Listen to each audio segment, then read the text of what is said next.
we are going to get it going. I mean, bowling something like this where it's just that hard and you can basically survive mentally, physically, emotionally. It's awesome. That's that high flush pocket strike, and that's going to do it. They came back in the end and were able to finish the job. That shows why that they're a nationally ranked program. Got into this championship match and now are just absolutely putting on a show. This tournament live stream is a special presentation of Bowling with the Pfaff. All right, hey everyone, welcome back to Colonial Lanes in Rochester, Minnesota, as we are getting ready for our 3 through 18. If we get you to hold up, we'll get you all started at the same time. It's been 5 minutes of practice. for our match play portion of the adult holiday match games in 2024. The top 16 have been determined. We are getting ready to start off our single game matches. Remember, this is double elimination. You can lose once and still be in it. But it just makes the road to a championship a little tougher. Here are the top finishers. All righty, bowlers on 3 through 18. This time you can go ahead and get started. Remember, high seed has choice. Good luck. There you can see your top finishers.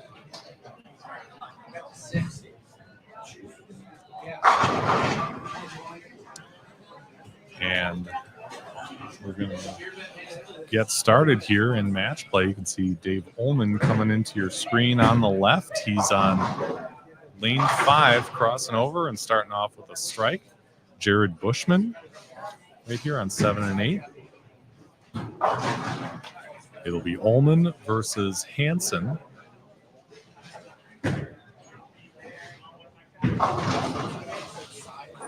As Bushman comes up light, leaving a 3-7 split.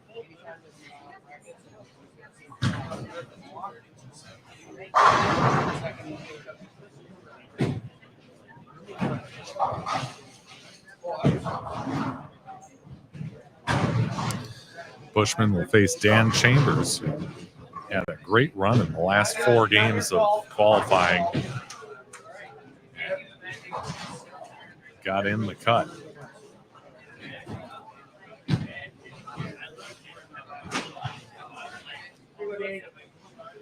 So a strike apiece for Hansen and Ullman, 8 out for Bushman. We'll get our first look at Dan Chambers off on the right.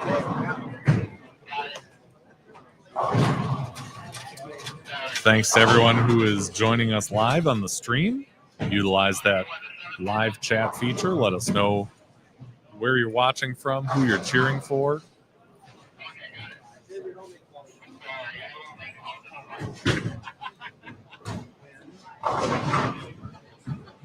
A 2-4-5 for Hansen in his second frame.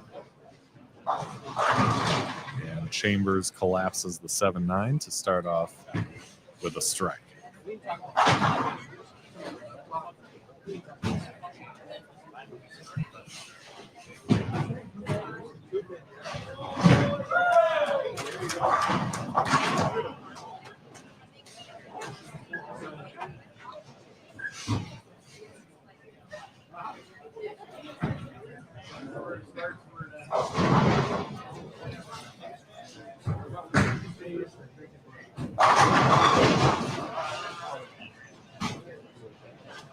All right, on 2 here.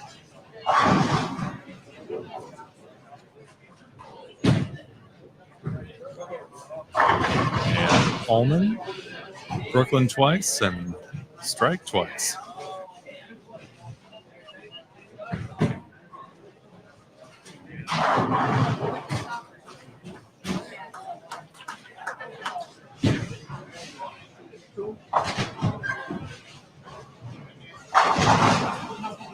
All right.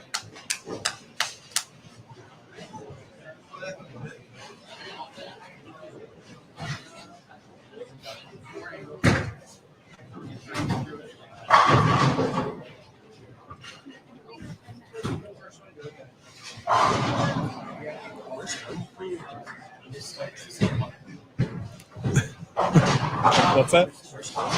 Altoona, Wisconsin. Right about there. 2 hours? Yeah.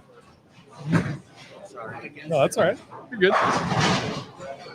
They need to know that too. I apologize. No, don't worry about it. You're good. Because I usually ask, and then I think, and then I go, oh, I probably shouldn't have done that. Doesn't matter. I lived in the cities for 8.5 years too. Okay. Yeah.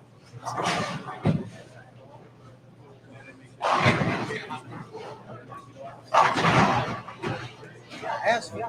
You want to interview me? Sure. Yeah. There are not many interviews from bowlers that I've turned down. If you want to bring me on, I'll come on. Yeah. I'm not afraid. Who are you rooting for, Nate? My teammates. Yeah. And Clayton. Clayton Moore? Okay.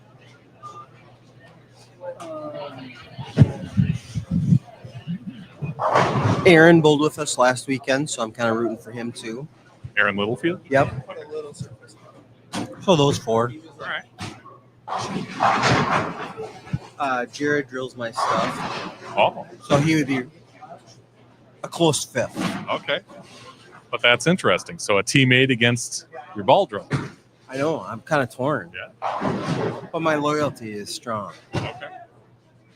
Bushy knows that. Right, Bushy. But really, when you got 2 nice guys, I mean, how can you lose? You can't. You really can't. Yeah. And actually, looking around, there's a couple of people I don't know bowling. But the guys that I do know are good guys. Yeah.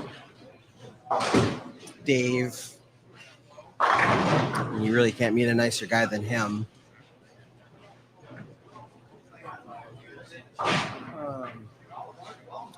Johnny Holmes. I mean, one of the nicest guys you'll meet. The bowling community in general is full of nice people in general. Sure, you have some of your personalities that are just super competitive that can make them seem like they're not very nice people, but they're just competitive. And that's There's a difference. yeah, and that's the hard part is knowing them off the lane and knowing them personally. I think a lot of that just comes with time and getting to know them and bowling tournaments and crossing with them, and that's just how you get to know them. Shot, Dan. I don't know if you saw him make that 610 on the right, but he almost chopped it, and the 10 went like that. No, I did not see that. That was fun. But But really, if we've got all nice guys in the top 16, then that means in qualifying we eliminated all the jerks, right? that's right, myself included. Yeah, myself included. Which is fine because there's nothing good about bowling bad. That's true.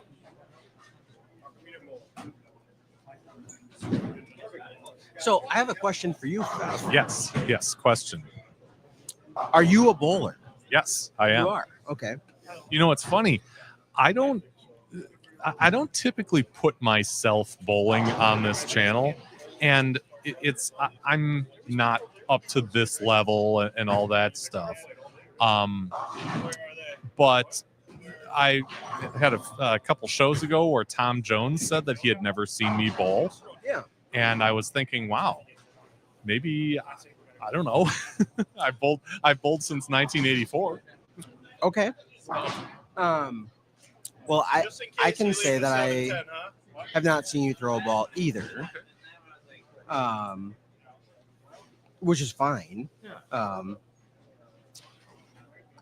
What you do for the sport, I think, is great. So, and I said this to you earlier. Thank you for coming down because I know 2 hours here, and after a snowstorm this week, late this week, and I don't know what it was like in Wisconsin. I would imagine it was probably the same or worse. A little snowy, about 3 or 4 inches. But I think the biggest thing is just exposure for the sport, and giving people the opportunity to watch people that family members, friends, whatever. So it's really important that they get that opportunity. So what you do for bowling is fantastic. So I want to say thank you for doing that, and the sacrifice that you make, because taking a day out of your weekend to come and sit in a bowling alley.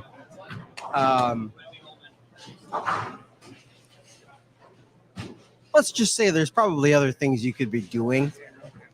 My wife would agree with you, but I mean, who's to say that if I wasn't doing this, I wouldn't be sitting in a bowling alley back home? Well, most of our wives or partners would probably say the same.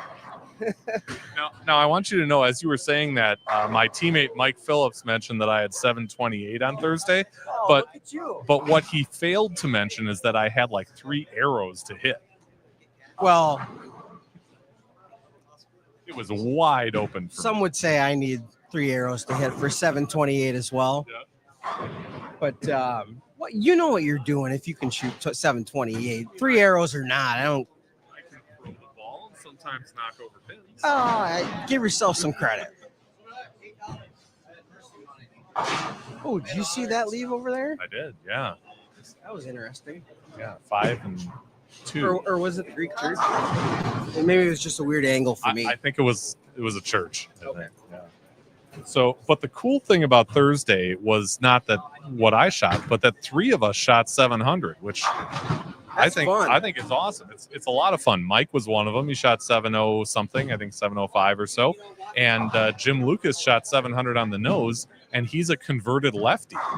He used to be a right-handed bowler who was forced to go left-handed because of injury. So I bowl with a converted lefty as well. So Greg Strike, you may know the name. You know who he is. So Greg has had, he's a very accomplished bowler. He's had 2 or 3 CBA titles. I mean, he's a very accomplished bowler here in Minnesota. And he's been struggling with some wrist issues, and so he switched to two-handed left-handed. Last year was his first full year, so he's starting his 2nd season with it, and he is he's making strides faster than I thought he would. Now, he puts in the time in the practice to do it. That helps. Yeah. But it's impressive what he's doing, because I know if I had to switch hands, it would take me a decade to be decent at it. Just because I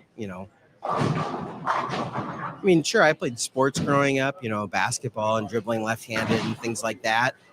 But it's a whole different animal when you're throwing a ball, a 15 or 16-pound ball, 14, whatever you throw, and you're trying to hit a target 60 feet down lane, 40 feet down, whatever it is.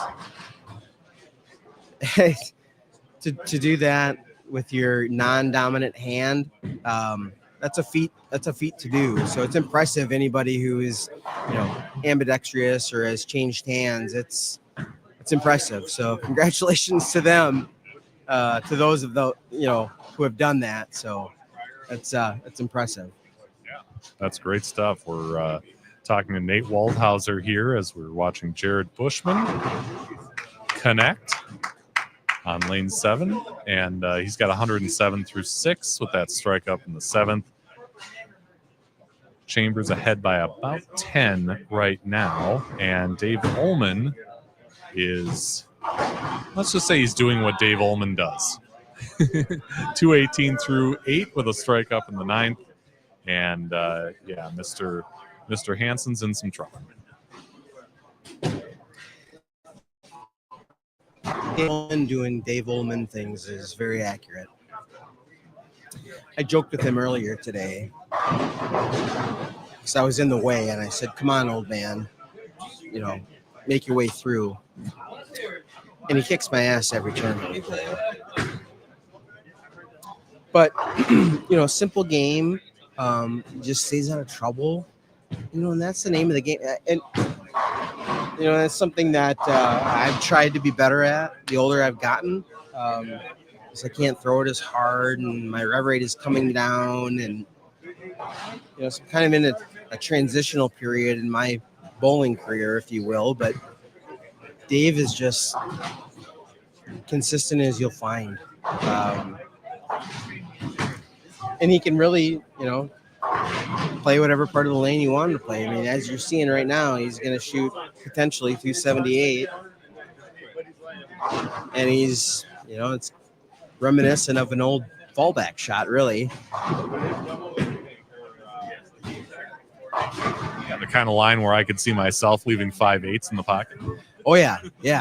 But he's carrying like a pro. Yeah. I mean, we've seen some 5.7s. We've seen some late 5.7/10s that have been last spins falling. We're getting in that area on the right side at least, where if you're not, being nice to it, if you get a little grabby with it, your ball's not retaining the right energy through the pins, you're gonna see some weird stuff, and potentially, some 5.7s or some 5.7/10s. Dylan just got another strike there, but yeah, they're tricky right now. They're really tricky, and they were tricky all day. One of the things that was really my downfall is throughout the day was the transition, as I just didn't move far enough left fast enough. The moves were bigger than I anticipated them to be. This is a high friction house, the track especially.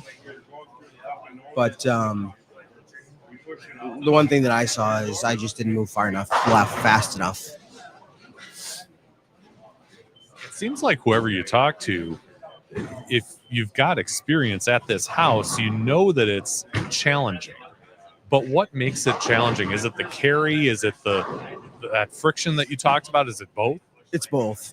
The carry in this house historically has been challenging. I know when Triple Shift bought this property, we were bowling the state tournament, and I had a conversation with Michael Fagan when he was still part of Triple Shift, specifically about Colonial.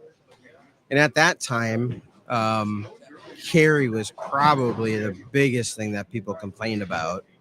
So I shared that with him, and it seems like the carry has gotten a bit better here, but the friction, just the lane beds are old. They've seen a lot of lanes, a lot of usage, and you can typically go about a game playing a pattern as it's meant to be played. And then after that, it kind of falls into the track kind of burns out. You have to move left. I know some people tried to play further right. Some people with some urethane and had some ball speed could do that. But it typically turns into what you're seeing now. So, and that, and typically, Brunswick lanes are not as high friction as, AMFs are. But these have seen a lot. The thing that I saw that you're seeing now is if your ball hits the 10 board, it's standing up and it's either going forward or it's hooking off of it, depending on how you're rolling the ball and the type of ball that you're throwing. Exactly what we just saw there from Dan. Yep. And that's the challenge is is how do you get your ball to go through the pins the right way, but then managing it off of the spot as well, and then also managing the front part of the lane as well, because that's He knew it right away too. That's the challenge in this house, anyways. All right, so Ullman obviously won going away, 258-203. He's moving on in the winner's bracket, and Dylan will go on in the consolation bracket, if you want to call it that. It's double elimination, so everybody still has a chance. Chambers, with that open, can punch out for 195. If Bushman were to go strike or spare strike, nine spare strike, we'd have a tie. But with that 10 pin, he's going to be at 185, and that's basically going to force Bushman to mark. Cover it up here, Danny. All right. Bradley Hose says, "What's up, Beth?" Hey, Bradley, thanks for joining us. Appreciate you being on live. If you're on live, utilize that live chat feature. And if you're watching on replay, leave a comment. Subscribe to the channel if you haven't already. It's good stuff. Of course, I'm going to say that, but I'm hoping, with a little time, you might believe that too. So, yeah. Chambers picked up that spare, so 165 in the 9th with a spare up in the 10th. And again, count could be important here. So looks like he's switching bowling balls, and we'll give it a run here in the fill ball.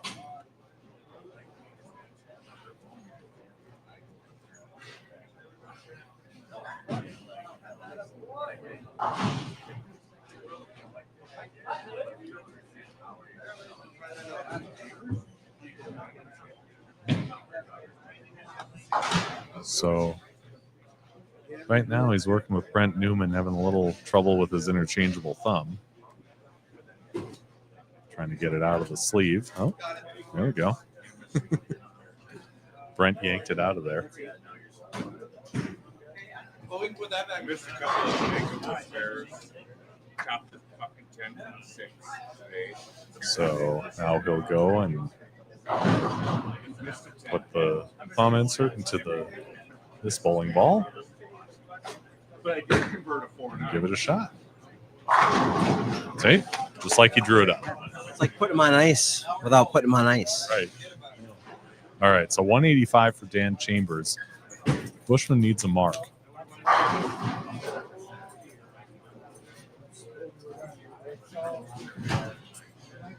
know Jared went to urethane, I think pretty early in the game. It was after the first frame, I think. And I know talking to him in between the end of qualifying and the beginning of match play here, he wasn't he wasn't real convinced that urethane would be in play. It's typically this house, because there's so much early friction, urethane to go through the pins the right way. But unless you're Dave Ullman, it's really just about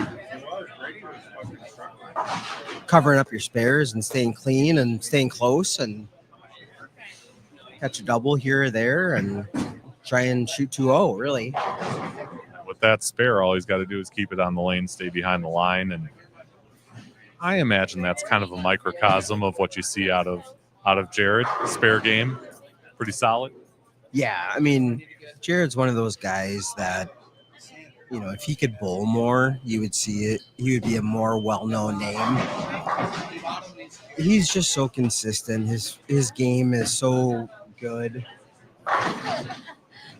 He's won Lacrosse Open. He's won here twice. And here twice.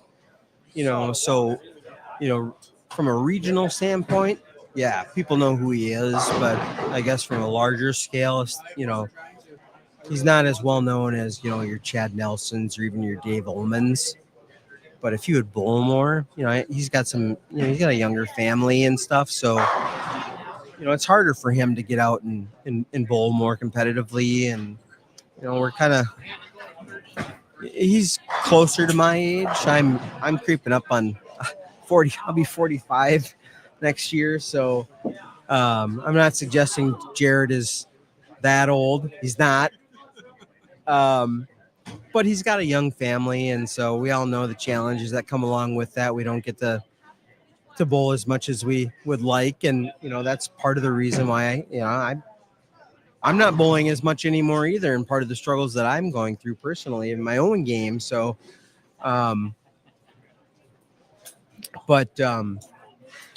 Jared's a good bowler. Yeah. Speaking of which, Mr. 880 or whatever he shot here this week. Yeah. Justin Schiffler. He's from Melrose, Minnesota. Melrose Bowl. You probably know his dad. He's bowled for years with a group out of the Twin Cities. But yeah, he just shot 880 something up in Melrose, I believe it was. So, in his game, he's so. Oh yeah, that Comey. Yeah. I'm so envious of his game. He's got the ball speed, but he's so soft at the bottom. It's just something that I really, really struggle with combining those two things with. And he just does it so effortlessly. It's really just fun to watch. And again, he's another guy. If you would bowl more, again, young family, he would be a force if he was a weekend warrior, wanted to do it more on a competitive level. And again, a lot of this stuff is what you want to make of it. There's not a ton of money in bowling. It's really more about what you, first of all, how you want to challenge yourself, but then, how you want to challenge yourself against others, and how far you want to take it. Really, Get out what you put in. yeah, exactly. But he's one of those guys that would be in the upper echelon of bowlers if he had the time to get out there and do it. So let me quick respond to this. Bradley wants to know, how many games are they bowling? They bowled 8 games of qualifying. We cut to the top 16, and then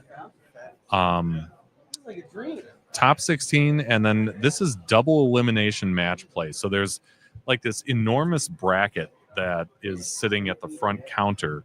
I snapped a picture of it. I'll try to get it in there, so I can tell the people. get some clarity to this. But let me tell you, it's very complicated. Has a lot to do with like integers and complicated things like that. But the fact of the matter is, everybody in this first round of match play, win or lose, is still in it. It's just you can't lose twice.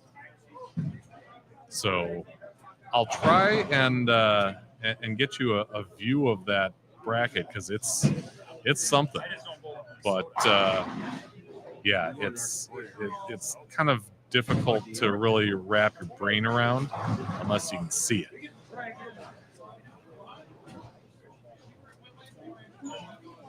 Let me see if I can share my screen here and give you a little glimpse. I mean, what we're talking about is here.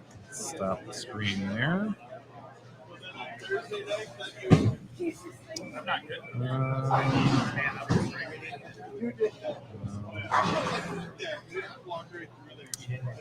Can't find the right window there. No. Hang on. I gotta be able to find the right window here.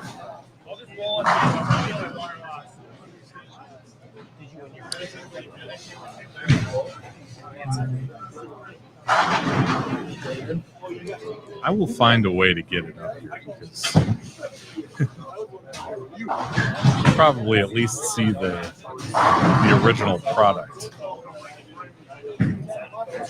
It's just going to take some finagling.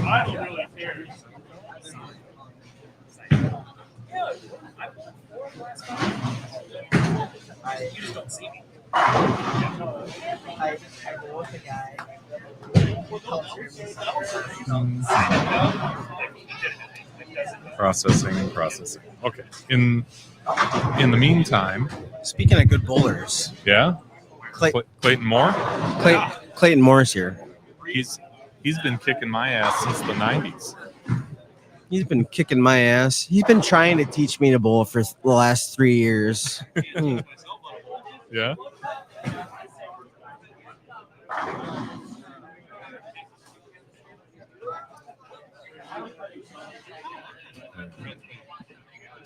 Look pretty good there.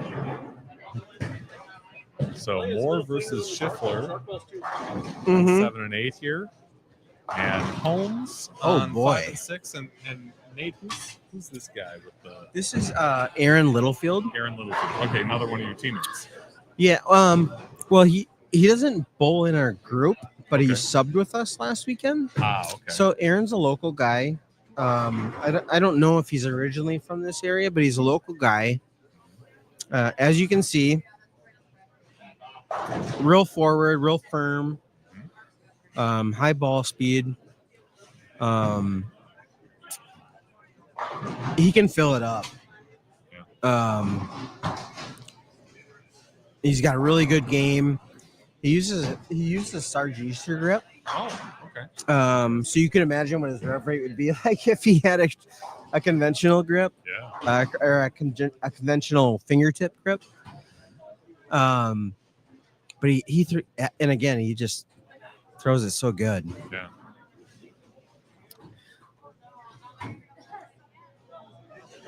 And when there's a lot of friction when you have ball speed like he does,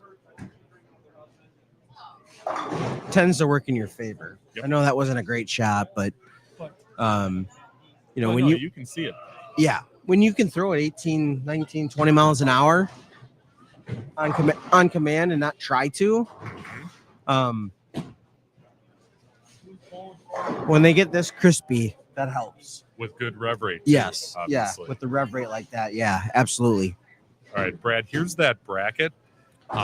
It's going to be hard to really show what it's like, filled up and all that stuff. And as we get going, I'll try to describe it as best I can.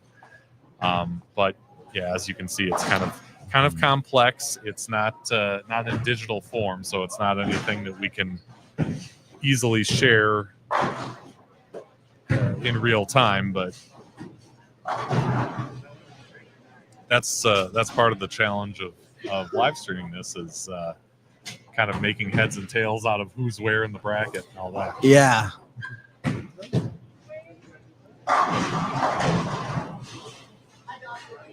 So the front three for John Holmes. Oh, Johnny Holmes.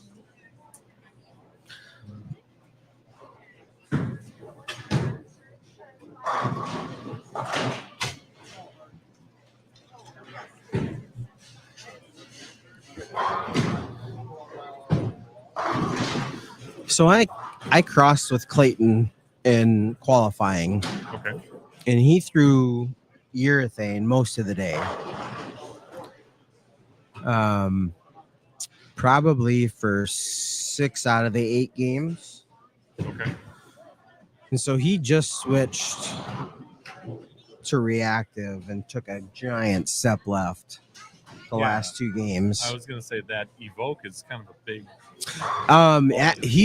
He's actually throwing a Top Thrill Solid. Oh, Top Thrill. Yeah, the new one. I think he's got some polish on it too. Sure.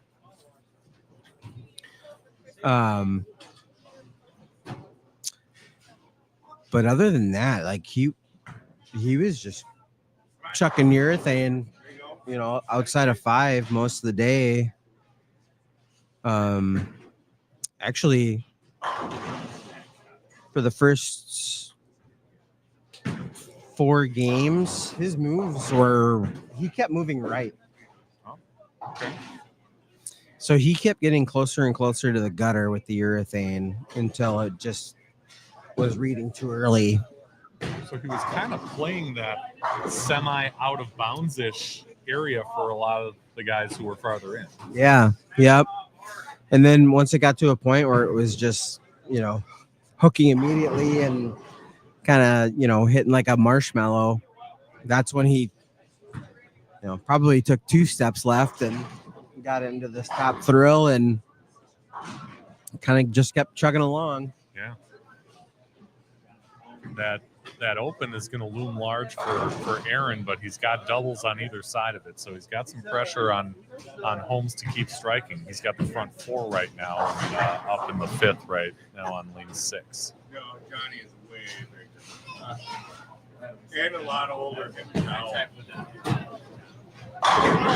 He's answering the call. He, you know, keeps it nice and straight, keeps it in front of him, and he's getting the carry working for him. The one thing about John Holmes is you will never see him cross too many boards. But when the ball's hitting like that, does he really need to? Simple game. Yeah. Again, I'm envious of it because you know, I grew up liking my ball. You know, I wanted to see my ball hook because, you know, I was born in 1980, so I grew up watching, you know, Saturday morning bowling. And you know, Pete Weber was probably the guy I like to watch the most because he hooked it the most. Yep. And so my dad ran a youth bowling league, and I started bowling when I was pretty young. Here in town, or No, I grew up in a really small farming community about an hour west of here. okay, About an hour west of Rochester. It's like 1,000 people. okay, It's pretty small. yeah, And I grew up in an 8-lane house, wood lanes, above ground ball returns. oh yeah, But I grew up watching Pete Weber. You know, when this is, you know, during the time when reactive was really becoming the thing, right? And everybody started hooking the ball because it was reactive was becoming the thing. Oil patterns were still short, so everybody had to stand left and throw it right. And so that's what I grew up watching, and so that's what my eye wanted to see, you know. And to this day, that's, if you give me friction to the right, look out. Because if you give me a little bit of miss, if you give me actually a little bit of hold in the middle, and you give me friction to the right, and everybody's probably saying, well, Nate, that's what every bowler wants. And I agree. But that's when I really struggle is when I don't think my ball is going to hook when I got to send it right. okay, yeah, If I don't feel like there's no trust when I send my ball right, because I don't like to play straight. I don't like to stand right. okay,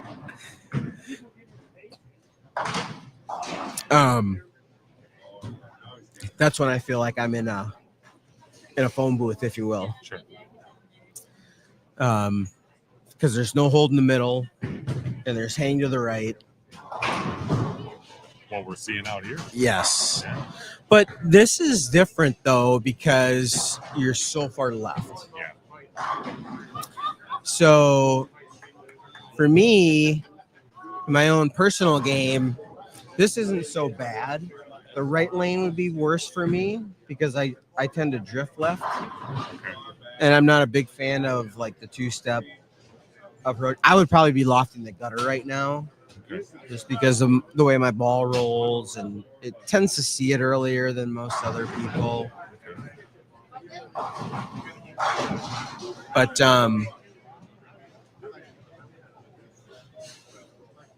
this isn't so bad for me. What causes me the worst anxiety, Pfeff, if you told me, Nate, you have to play up 5. That's the worst for me. For you. Okay.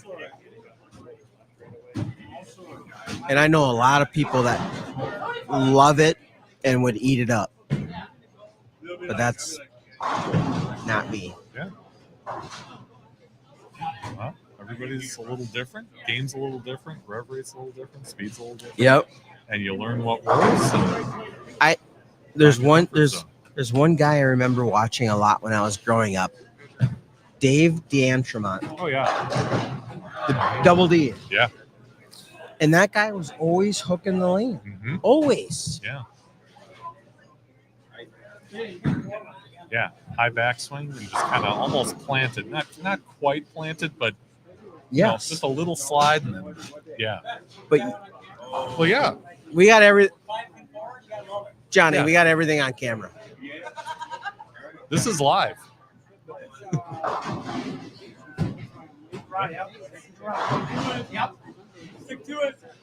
Yeah, John's up about 33 right now, and now a little more. But the other match is a little closer. There's always been something going on, or just having. So, Pfeff, I want to learn a little bit more about you. Okay. So you live in Altoona now. Mm-hmm. You spent some time in the Twin Cities. Yep. Where did you grow up? That's a good question. Okay. So I am originally from Milwaukee. Milwaukee. Milwaukee.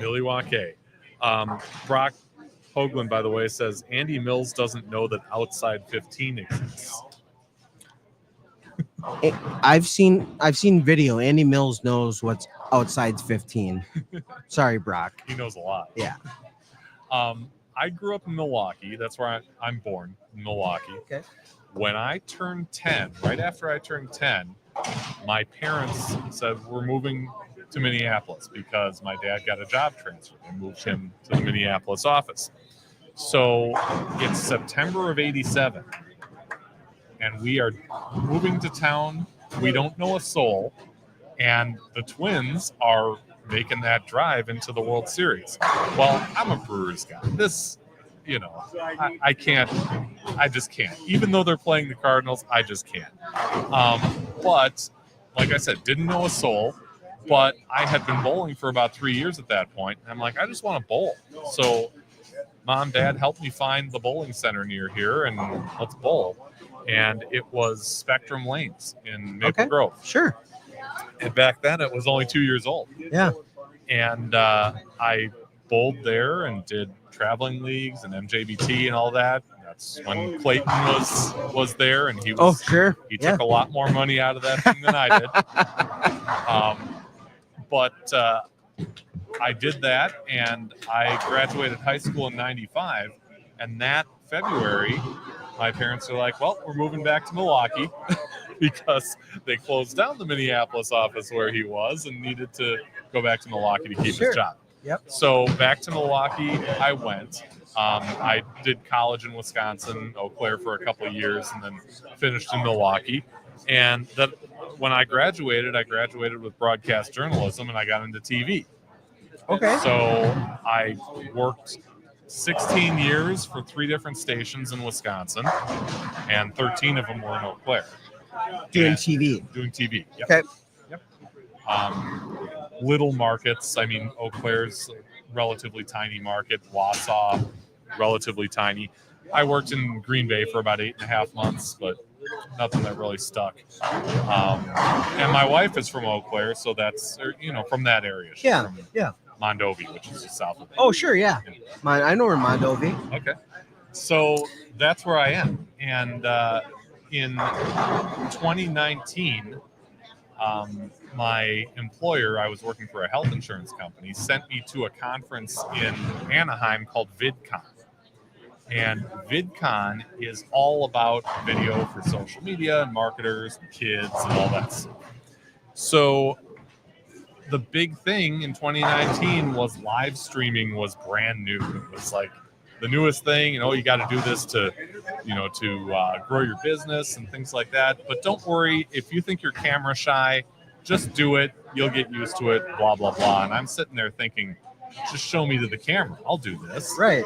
But the problem was I didn't have the camera and I didn't have the gear and all that stuff. So it took a while. Yeah. But I got the camera, I got the gear, and in October 2020, I launched this thing. And before I knew it, it was, hey, do you want to come live stream bowling tournaments? And, okay. Why not? Why not? It's fun. Yeah. So. Well, good for you. Yeah. I know we as bowlers appreciate it. I know when I'm not bowling, I'm tuning in and watching your streams. I appreciate it. And certainly appreciate it because, I have personal relationships with a lot of these guys, and a lot of these guys are bowling a lot of the tournaments that you cover.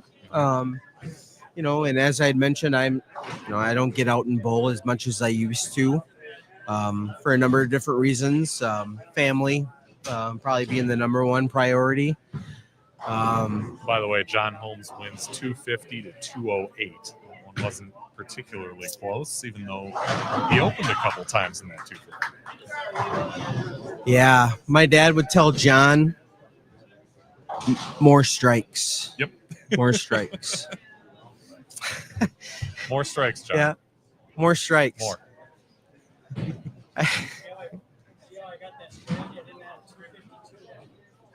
That's right. Yeah.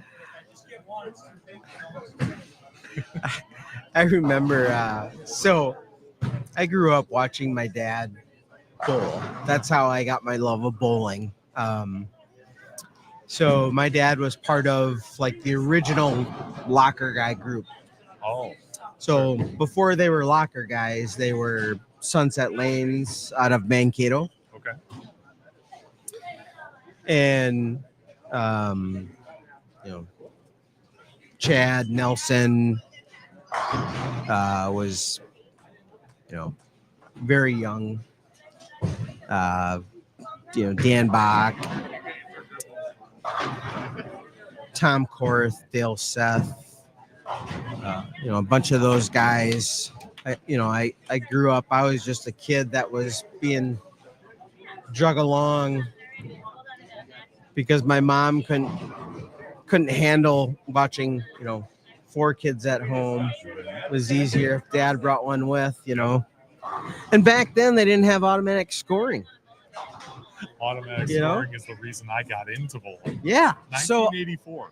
Automatic scoring. Honestly, I would go with to tournaments, and sometimes I would keep score. Just marvel at the. Sometimes I would manually keep score, Yeah. and these guys would tip me for keeping score. But anyways, I grew up watching these guys bowl, and that was really where my love of the game came from, because it was like every tournament where they went to, it was like they won or they were in the top 5 when we would leave, and it was like, oh, okay, you guys are really good. That looks really fun. Yeah, this seems like this is really fun. This seems like something I would want to do on the weekends. Like, yeah, I want to go bowl with my friends and win a bunch of money. This sounds like fun. Sure. Turns out it's a lot harder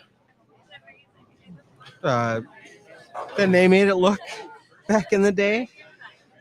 But yeah, that was where it all started for me. I was probably 8, 9 years old, and I remember the tournament I remember specifically was going to Minnehaha.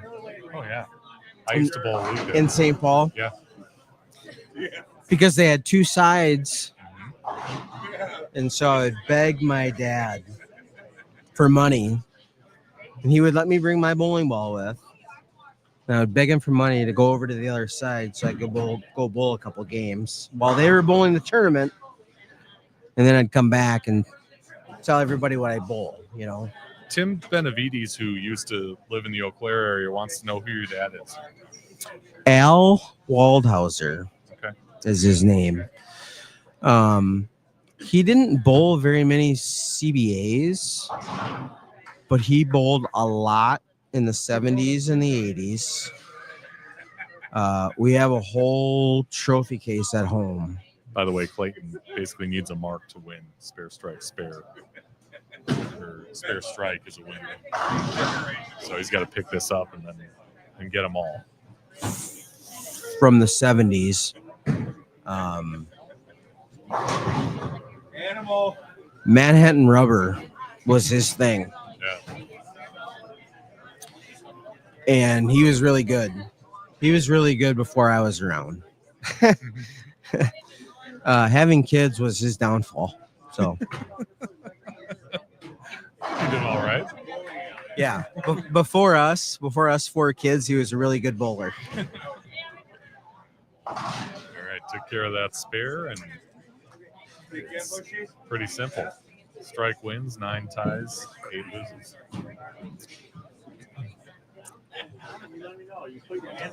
Oh, you're good. Just for anybody that may be wondering, so my dad is Al. He bowled a lot. He bowled with the Sunset Lanes, or what is now become the Locker guys. He was a really, really good bowler, like I said, back in the 70s and 80s.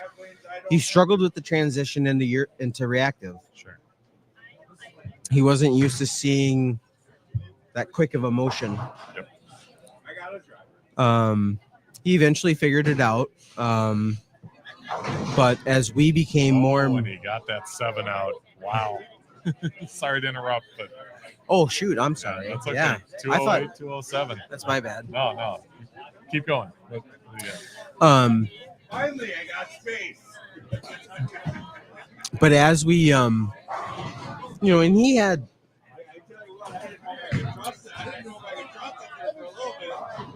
He figured it out as we got into reactive, and had a couple of 300s in the reactive era, and he's in his 70s now and has a hard time keeping the ball on the right side of the head pin. His ball speed has gone down and that type of thing. But anybody who is in their 70s and bowled in southern Minnesota probably heard about my dad. Okay.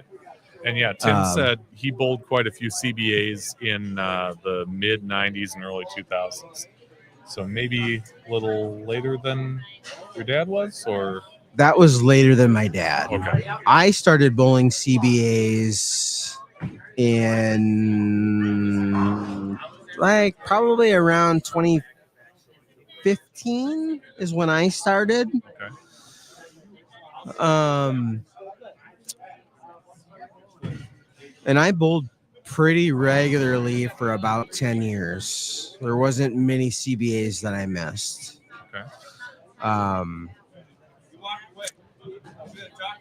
But my dad would have been before that. So it looks like we're going to have Clayton and Brady Stearns on 5 and 6. I'm assuming that's the winner's bracket, right? That probably is, assuming Clayton won his first match. I think he did, yeah. Okay. And then Brandon Pryor setting his stuff here.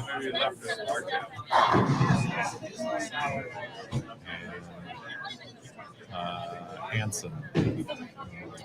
Brandon, yeah. Brandon Hanson.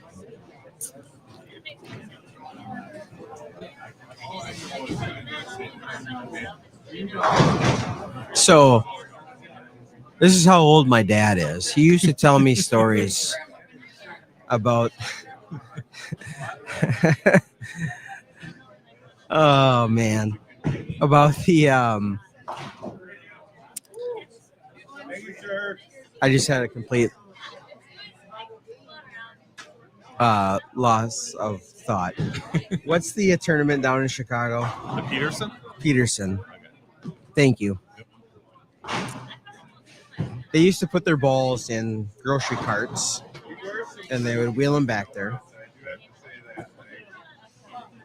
And then your balls would come back on the ball return when you would start bowling. Okay. Or when practice would start. I've never bowled at Peterson, so I don't know how it works.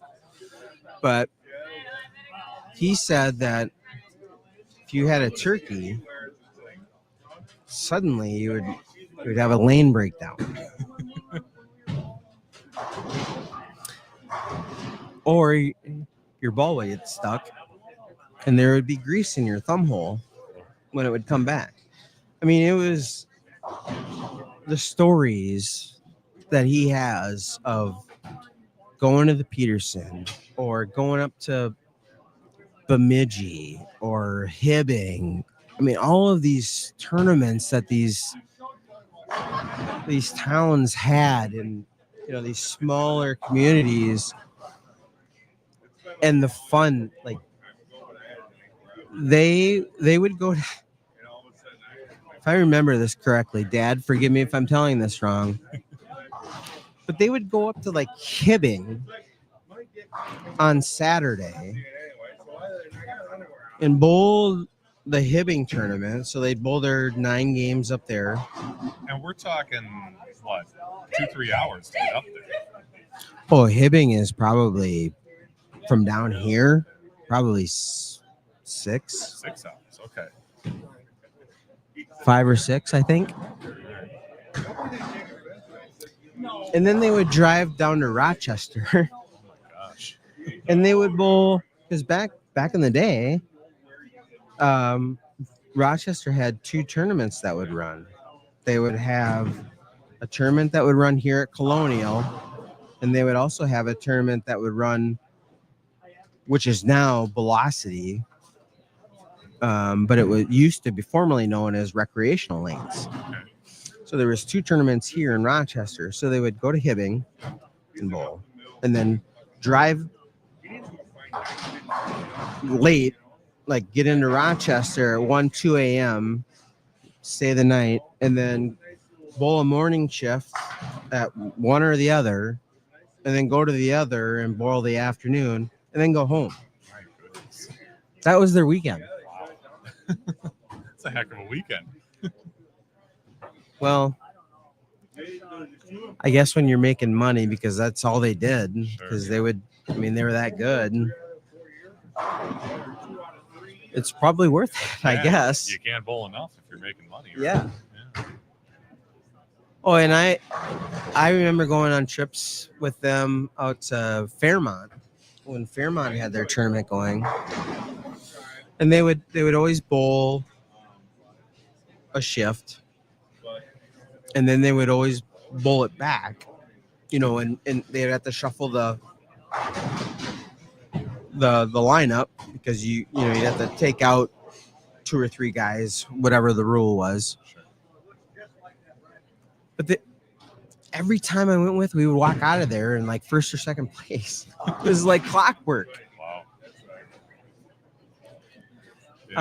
Yeah, no wonder he's bowling all weekend long. I mean, that was the norm with those guys back then. I mean, if it wasn't them, it was, the Carl Fitek and all of those guys, the pro shop guys, whatever, the Lins, and yeah.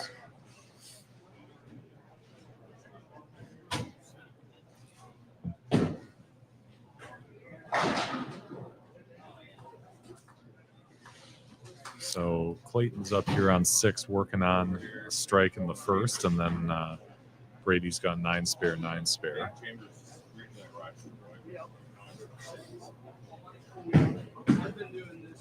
Meanwhile, Brandon's got a tough 2-4-7-8 to deal with coming off his strike in the second.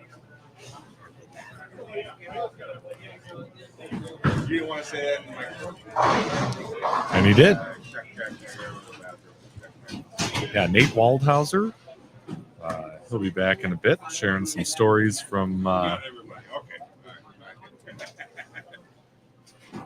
his dad, younger days, and all that good stuff.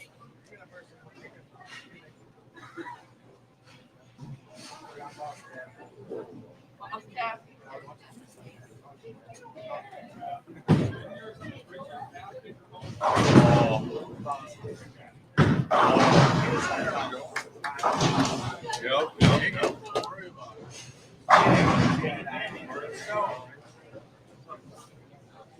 Yeah, put it up, ball set.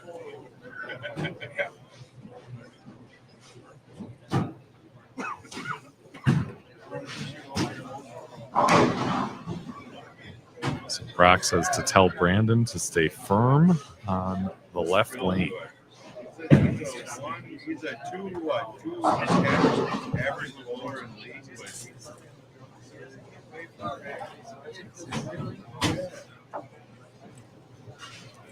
averaging 225 across all three leagues that I, get a soccer pulled in. Come to this shit, they can't do it now, man. I gotta get it.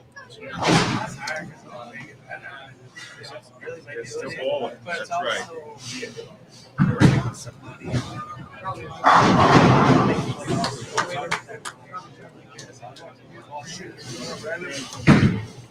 What are you missing? Yeah.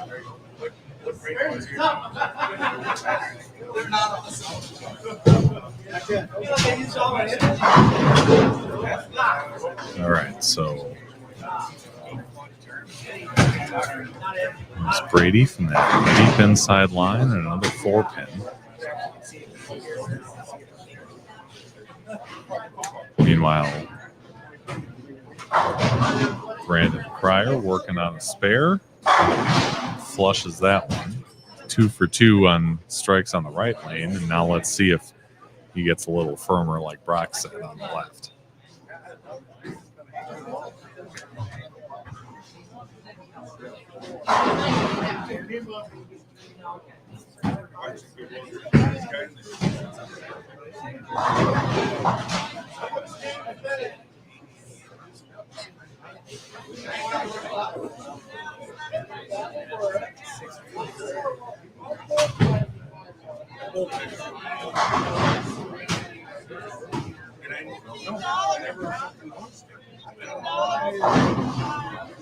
Well, he was firm.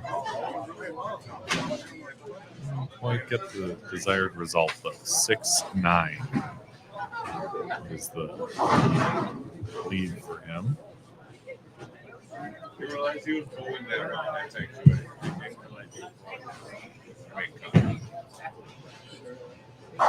Meanwhile, Brady down 11 pins, splits the 8-9 on lane 5, and back in business.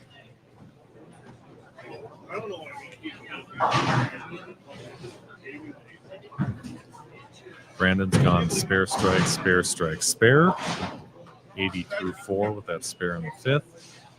Hansen working on a double, 3rd and 4th.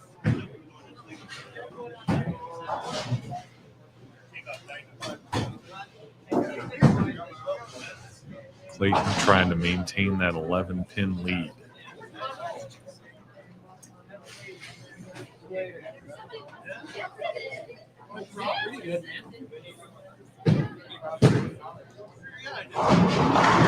Well, got the 4-7-10 out of there, and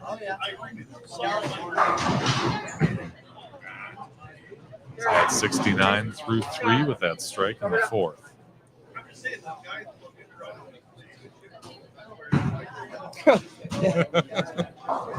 There it is. That's how you do it right there, folks. Yeah. Showing him a screenshot of the split screen where I happened to drop in on him taking a nice long pull from his beer can. Yeah. That was probably after one of my stellar shots.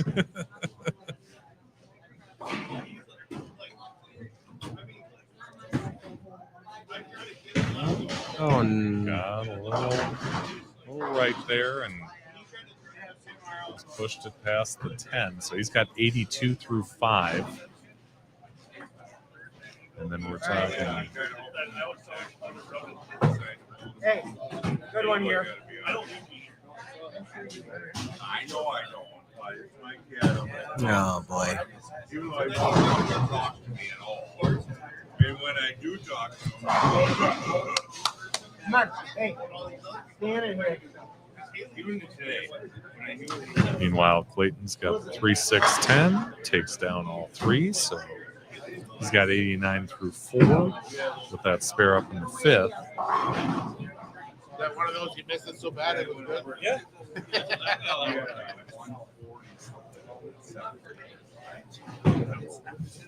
Stern's working on the strike. He can cut that lead to 1.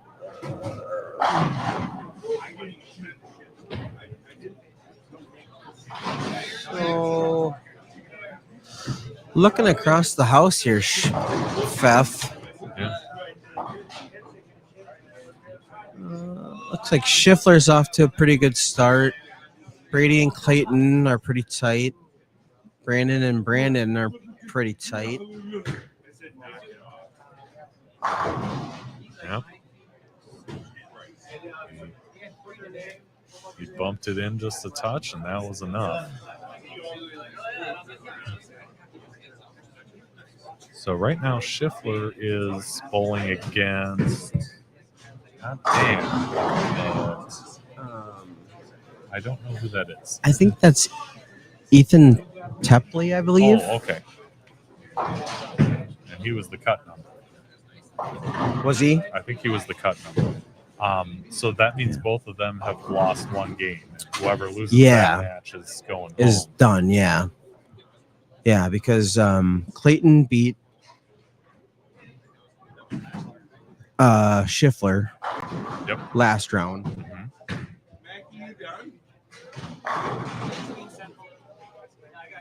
Boy. And on 11 and 12, I know Dan has lost once. Good cover. He's bowling Phil Stellmaker, the local guy. Yep. Dan was a local guy. He's up in the metro now. Okay. Dan grew up here in Rochester area.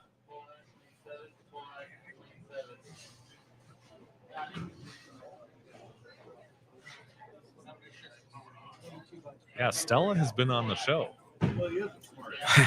He's an interesting fellow. Yeah. Yeah, he came on, I want to say earlier this year, maybe. Whoa. That's Clayton. Yeah. Yep.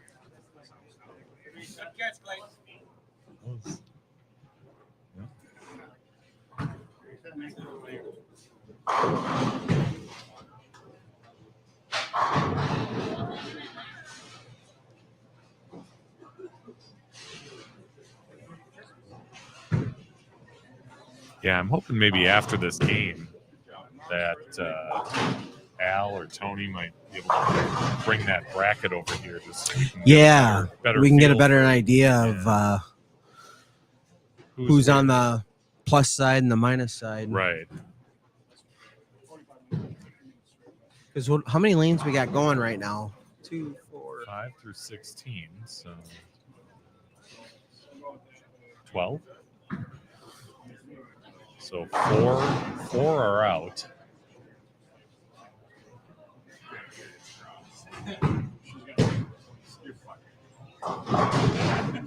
Ooh. That's not. Not what he was looking for, but That's a sad day when Tim did what he did. gotta get that count and rebound with a strike on 5.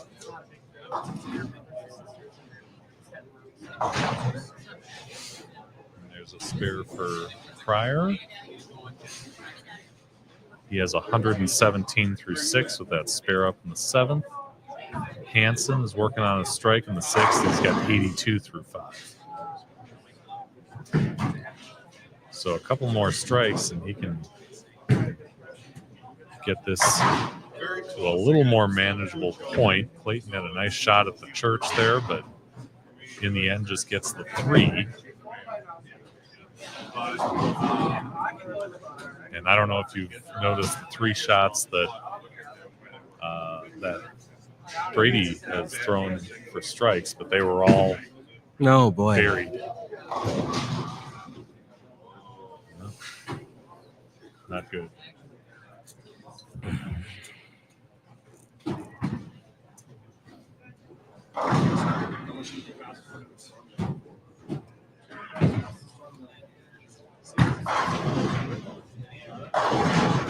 Four down, and so is the 9. Yeah, he needed that. Yeah, especially after that last that big Greek church last frame. Yeah.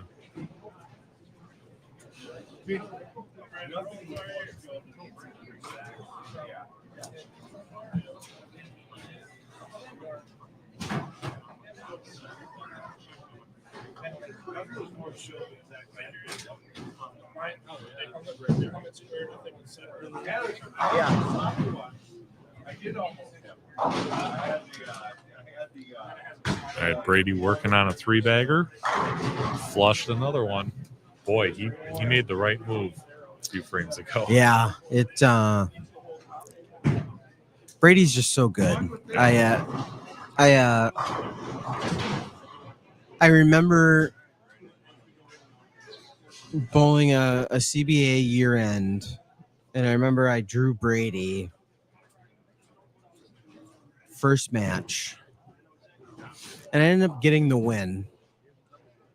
I think it was probably 5 years ago. I think it was probably the last time I beat him, because he has taken his game to a different level. He is so good. He just seems to make all the right moves. Yeah. You know, it's annoying as a competitor. To be frank, it's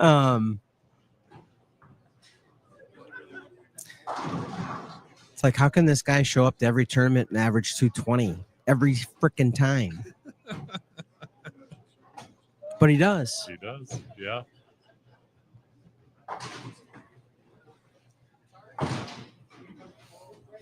All right, so he has 167 through 7 with that spare in the 8th. Does Brady Stearns. Clayton's up in the 8th now, 112 through 6 with the strike in the 7th, so he's got some work to do.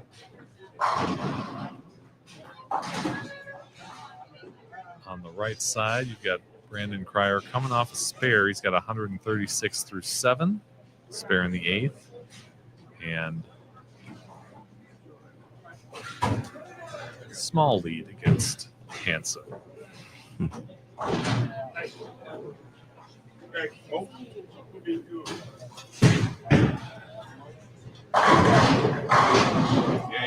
Up high in a 4-pin for Clayton. Got it.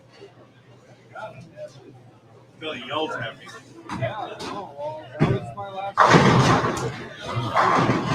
Ball change there. I didn't see shit. We were done with that game. It wasn't my Got well, though. Billy to let me back in it. And actually, So Hansen can strike out for 200. He's got to hit the next 4. That would force Brandon to at least get the first one in 10.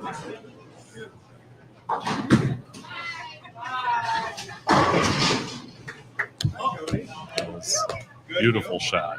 All right, come on, 3 more. not bowling anymore. It's great. All right. So, Pfeff, I'm going to ask you one question before I sign off here. Okay. So, what's your wheelhouse? What do you like to see when you're bowling? Lots and lots of area that carries. No, I'm more I'm more the guy who's looking for that straight up 5 or 10-5. You like to play straight? Yeah. You sound like somebody from Wisconsin. Yeah. Yeah. We grow on trees over there. Yeah. Oh, yeah. For the exception of Andy Mills. Yep. I do not play. Who is one of the greatest, like, twirly, just float it. I don't know how he does it, but he does it. It's phenomenal. Yep. Anyways. Yeah. I do not play the lanes like Andy Mills. I can't really bring it back from the places that he does. Joey Tepley, there's only 16 bowlers. Yeah, there were 16 that advanced, and a few have been eliminated so far in match play. We're just kind of seeing a couple of the matches here, but I'm hoping to get a hold of the bracket so we can really, drill down as far as who's in, who's out, and where they are in the bracket. No, I'll play straighter than Mills. I can get in if I have to a point, but Carrie suffers at a certain point. You kind of run out of. You prefer to keep your angles pretty straight. Yep. Yeah. Tim says 10 to the gutter. Yeah, I'll take that. Yeah. I'll take that. Stand on the big dot and throw it over the second arrow. Yeah. I think we all have our preferences on how we like to play the lanes. Yeah. When it's a house shot, Wagner's is the kind of place that even if you hit up on it a little too much, you're not going to pay the price. The other place in town is not quite like that. You have to be softer with your hand to. A little less forgiving. Yep. Maybe a little flatter in the middle. Mm-hmm. Yeah.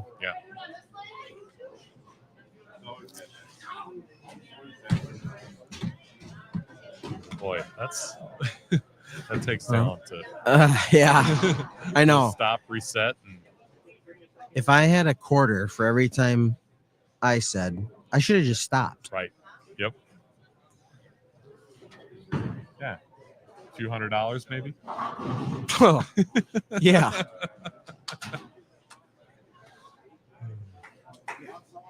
You should be in my head, Pfeff. It's way more than that.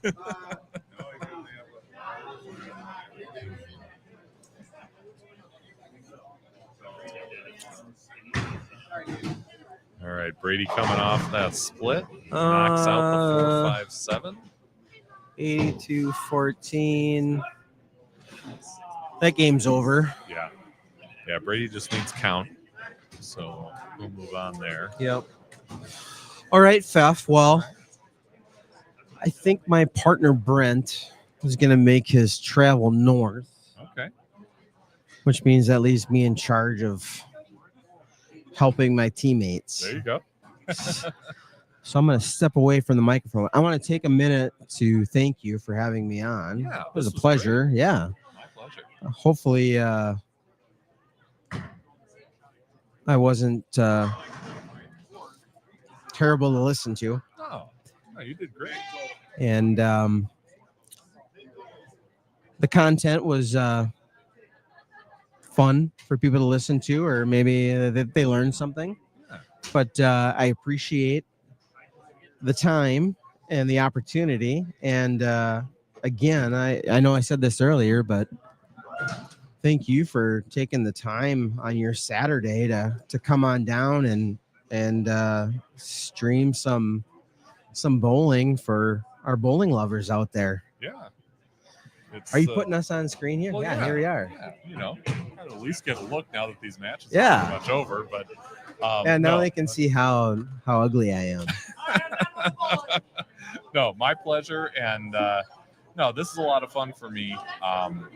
It's a great tournament with a lot of history and just good people in it, Yeah, I mean, I'm pretty fortunate. Like I said, I grew up about an hour from here. I moved to the Rochester area in 2002, and that was really how I got started in competitive bowling. Greg Strike asked me to join a group and start. He was really the one that really encouraged me to start bowling CBAs and got me into competitive bowling, and so I owe him a big thanks. And I'm trying to point at that, but yeah, good job. Yeah.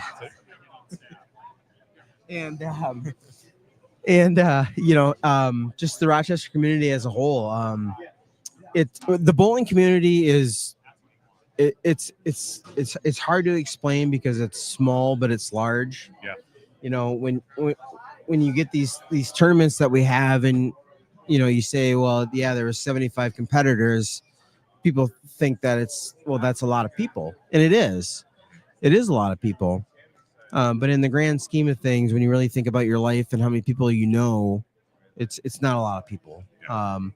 And really, when you break it down, how many people that you have close relationships with, and the people you've gotten to know.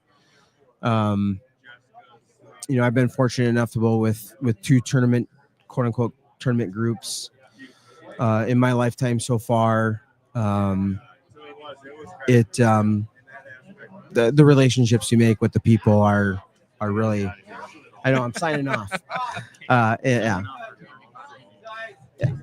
So I'll put a bow on it. Thank you, Fef, for everything. Thank you for the opportunity for spending some time with you today. I really appreciate it, and thank you all for all that you do for bowling. You bet. No, happy to do it, and glad you could be a part of it in a small way. Okay? Appreciate it. Safe travels. All right, Nate Waldhauser joining me for these first couple matches in the match play portion here.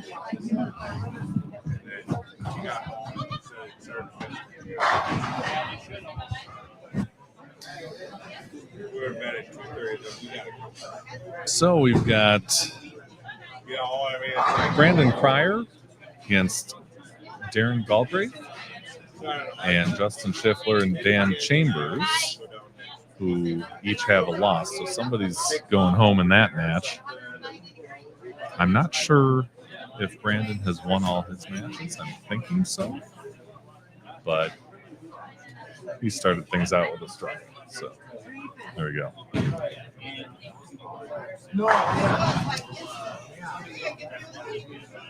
I'll be right back. I'm going to see if I can get a look at that bracket. At least that's my excuse. I've been waiting to a wedding Saturday. Like, no, I have to go. It's in lacrosse, and I don't know if I really want to go. I'm like, we can't make it. I might go visit Tammy's mother. It is in lacrosse, so we got to go to Boston area. Well, we got to go to Wisconsin. I'll go and lead through lacrosse. We could go and come back through it. It would make sense. Yeah.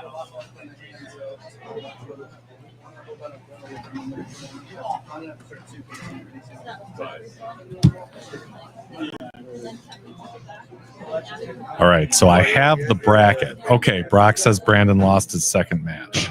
Right there. You lost your second match? Yeah, okay.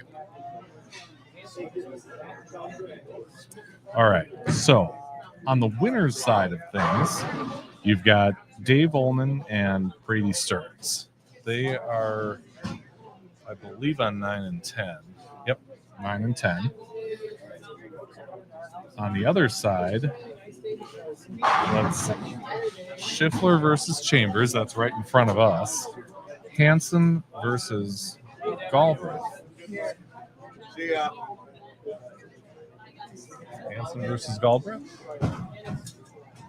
Yeah. And Cryer. Okay.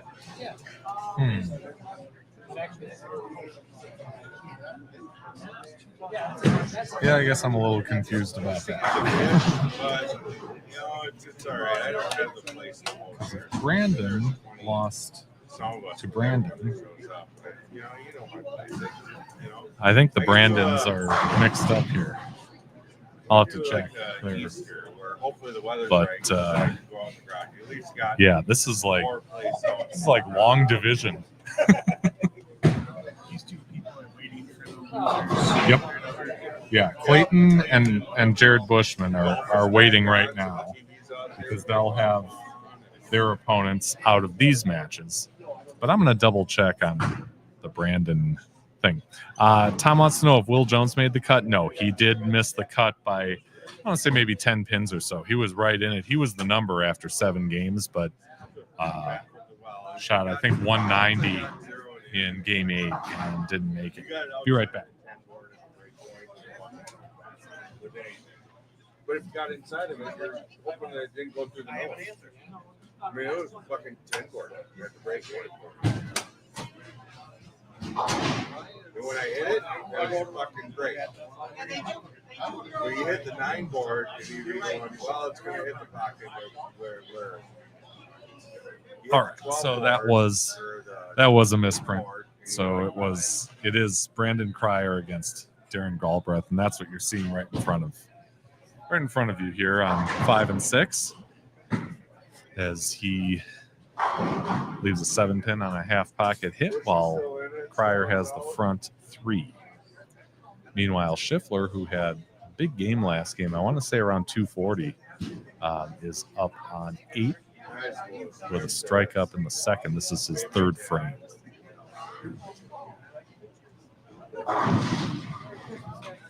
And end up a little high, left a 4-pin.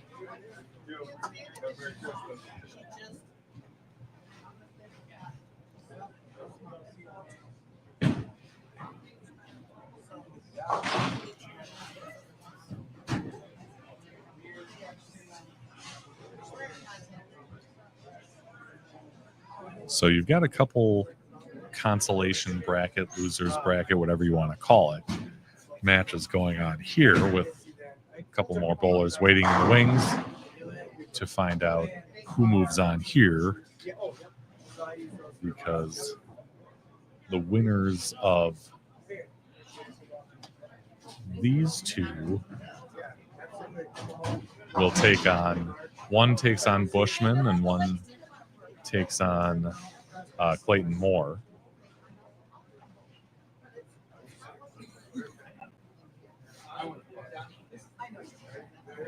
And 9 and 10 is a winner's bracket match with Ullman and I can't remember who his opponent is. Whoever it is has the front 4.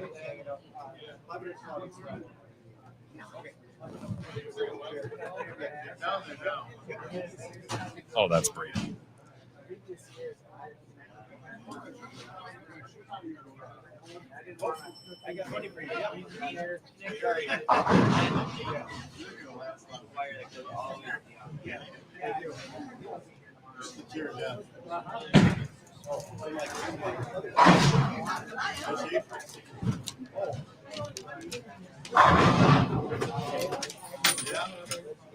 But yeah, Tom Jones was actually right on the pairs in front of us. I can't remember if it was 5 and 6 or 7 and 8 in game 8. So we were following along and knowing that he was the number after 7 games and needed to fend off some guys that were really creeping up on him, Chad Nelson being one of them, but Chad missed the cut by a stick. Dan Chambers had been a couple pins ahead of him. He shot a pretty big game in game 8 to advance up in the seeding.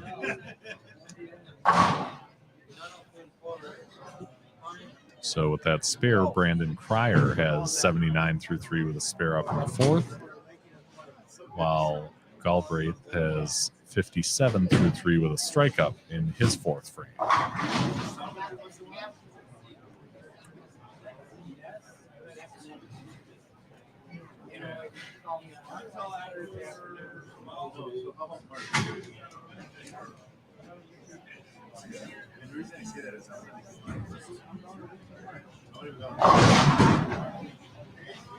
And one a little further down the lane than he would have liked, and left a 3, 6, 7. Tom wants to know, how many did they cash today? If memory serves, they cashed 19. So 3 people who were out of the cut, and obviously everybody in the cut. And they had some strike jackpots and things like that too, brackets, etc. But yeah, 19.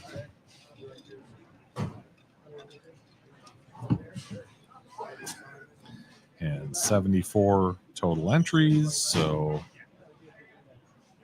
I'd do some quick math, but that's not my thing. So 74 by 19, so a little better than 1 and 4.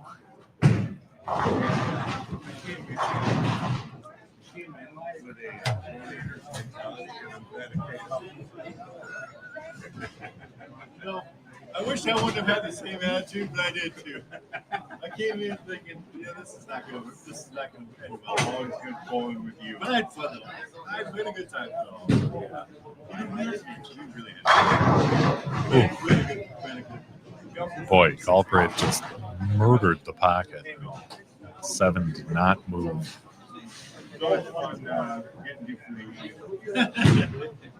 Well, we feel like you got something going, and all of a sudden, 145 goes up and goes great. Yeah. Yeah. Oh no, that game I feel like well, we get fooled because we think league. Oh yeah, I'm doing good. I'm pretty sure that Galbraith was the one who finished runner-up last year to Trey.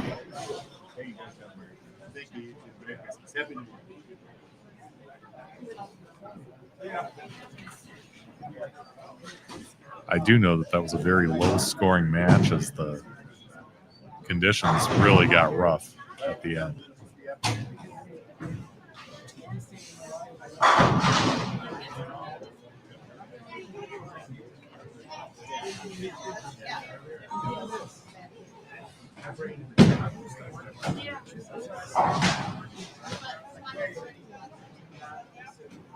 Yeah.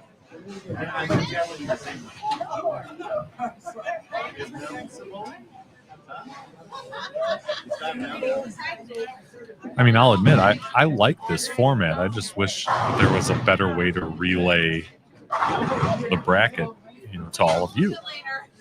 And maybe that's something we can work on as we go forward here. But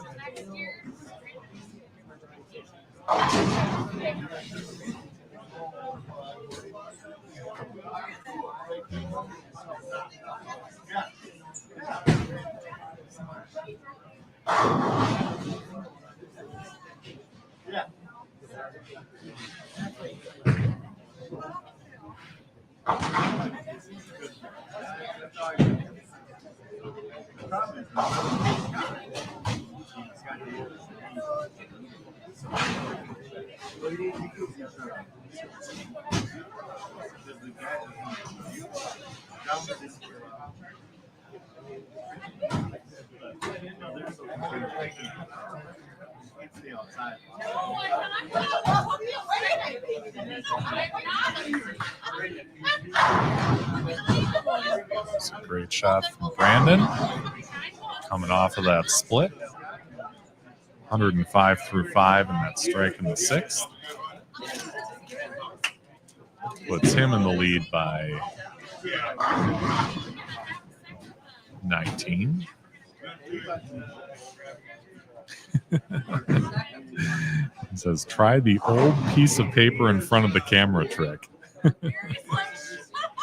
I tell you, that's a big piece of paper.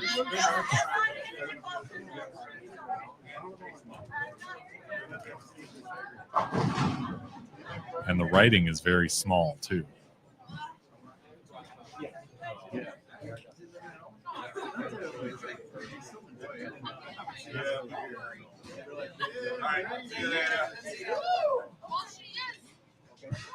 Bradley. Merry Christmas.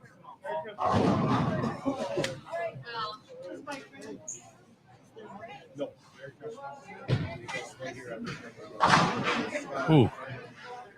And he gave that 7-10 a run. Double kissed the 10 and shot it over into the back left of the pit, but couldn't bounce it up forward and take out the 7.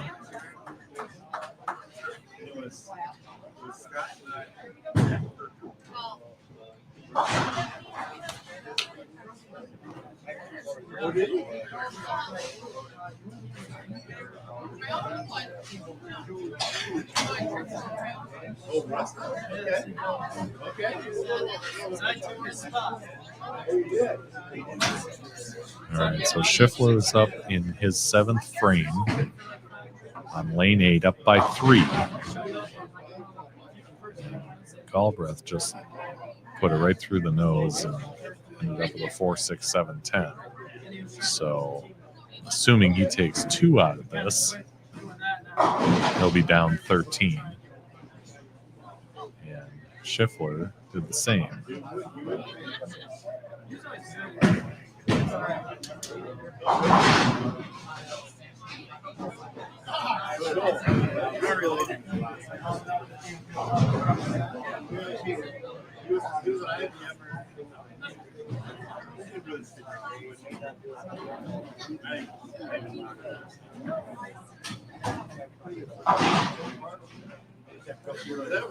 So he got 2 out of his as well. 104 through 7 for him.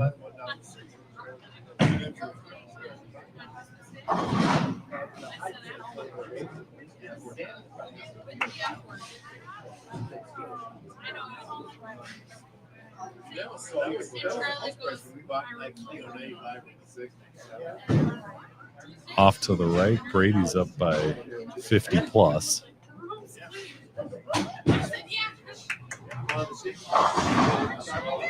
And another split for Galbraith.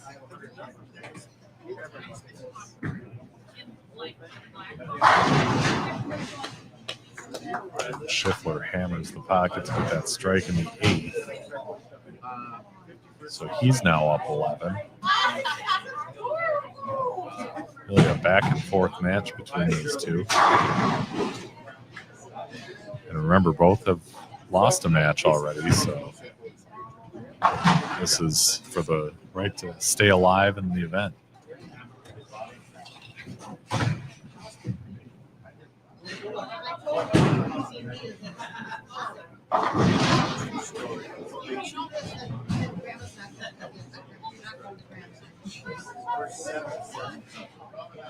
All right, here's Cryer and his 8th frame. And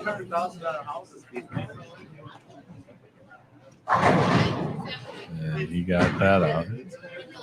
Came back nicely, shook out the right side.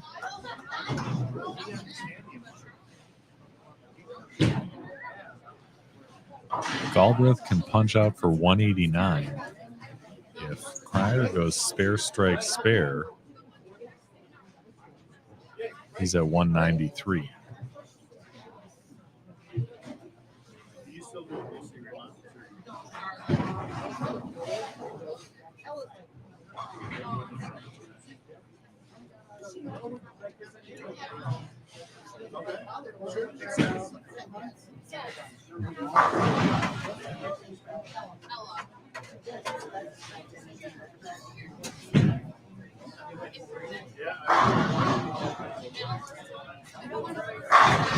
Oh, tattooed that one.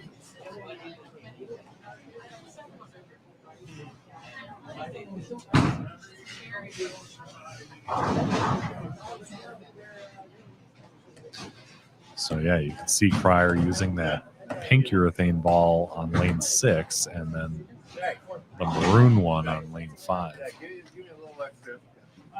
And he had a little trouble on 5, a couple splits there in the 5th and 7th, but that shot in the 9th was dead solid perfect.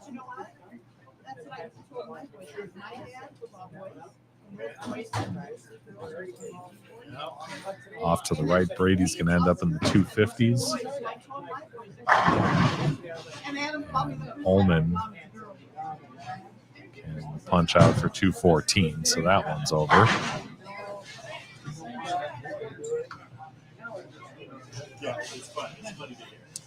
Chambers with that spare is 138 through 8.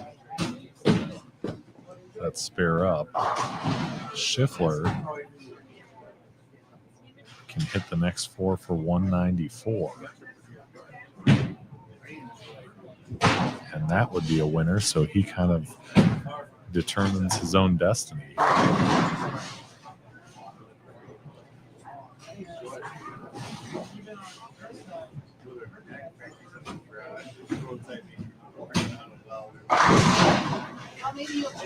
That one went up high, left a 4-7.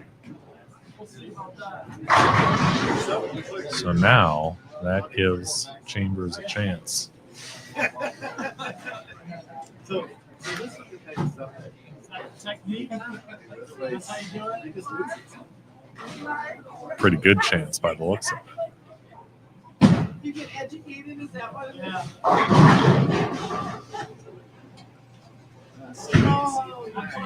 I'm excited. He covers that on 5 and 6. That match is basically done. Galbraith can hit these next two for 168, but Cryer already has that locked up.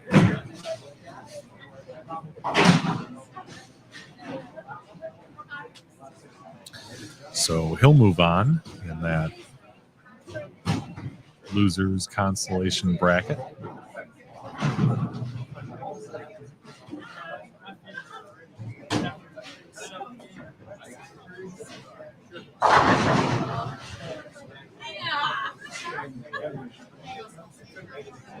So up high for Schiffler, and he left a 10 pin. Pick this up and strike for 163. And Chambers would just need some count on the first ball. He'll be all right.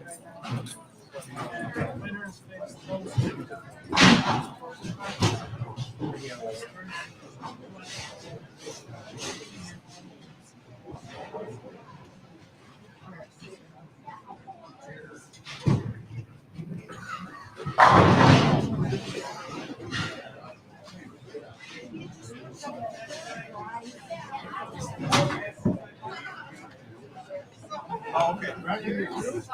Well, I know you wouldn't have been able to check out yet.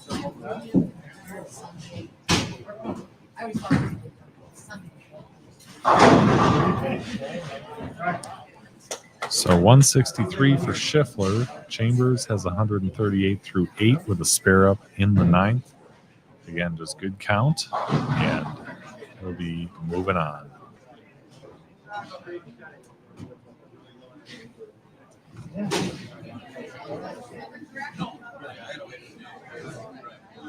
Cryer trying a different ball.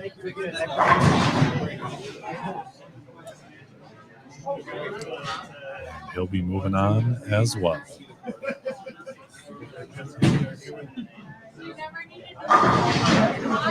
How's that for some count? That'll work.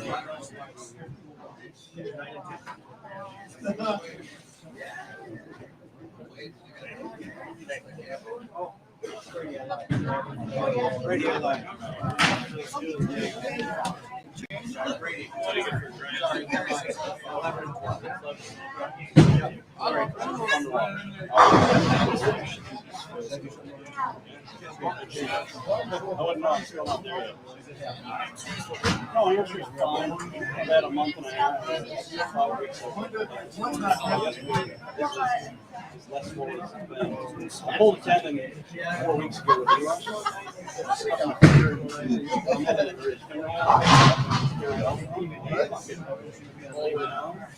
I'm out here for the last 2 weeks. I'm a train wreck. I'm an old man. You're not. Yes, I am. I mean, you're old. I'm not a man? I don't really like. All right, then she's correct. Train wreck? You just need to. Maybe a little bit. But not a man. Yeah. Train wreck, you're not there. All right, I'm going to go to the bathroom though. Wait, are you playing?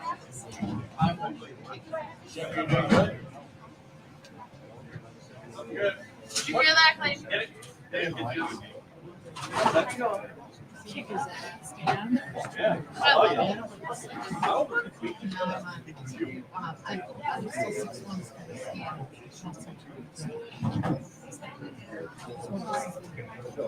Live again?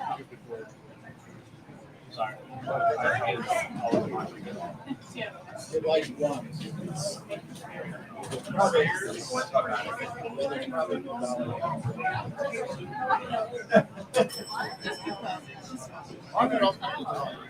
Okay, you know.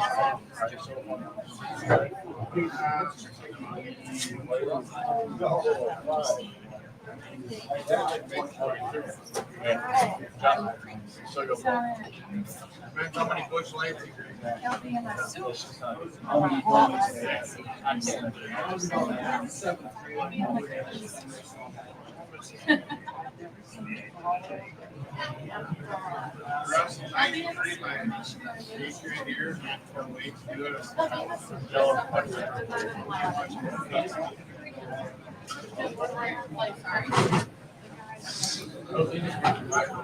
All right, so 2 matches coming up here. You've got Clayton Moore and Dan Chambers on 3 and 4, and then Brandon Cryer and Jared Bushman on 11 and 12. So, Joey, what's the bracket situation looking like? So those 2 matches will knock out 2 more, and then you'll have, I believe, out of that, a match between the 2 winners, and then a semifinal and a final. So Brady is going to be waiting for a little bit. Right now, let's see if I can, gosh, I hope this works. Oh, well, there's, give me just a second. I'm going to try and get another camera view here, but I've got to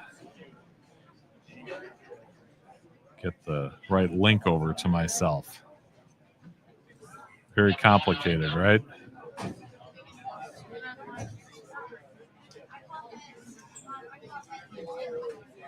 All right. Be right back, and hopefully we can get this to work.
All right, so I'm going to try and get you over to the match between Brandon Cryer and Jared Bushman. Just need them to cut the TV. There we go.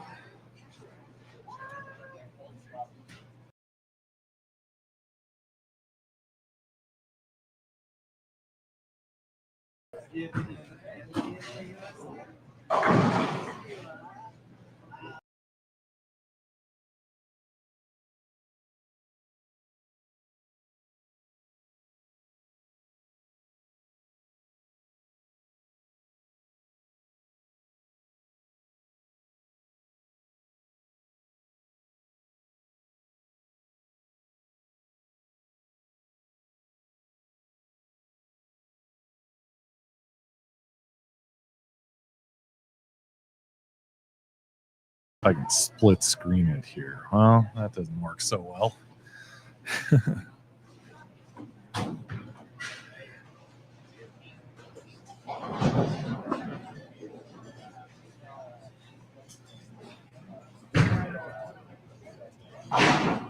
That didn't work quite as well either.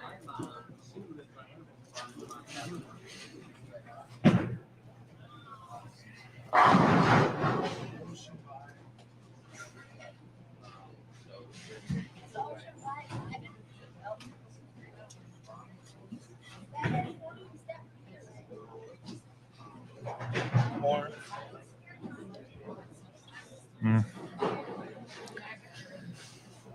Yeah, this is not so great.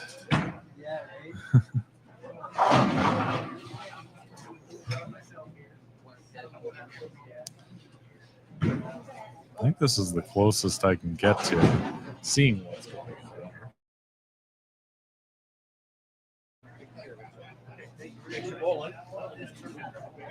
Thank you, I appreciate it. Thank you.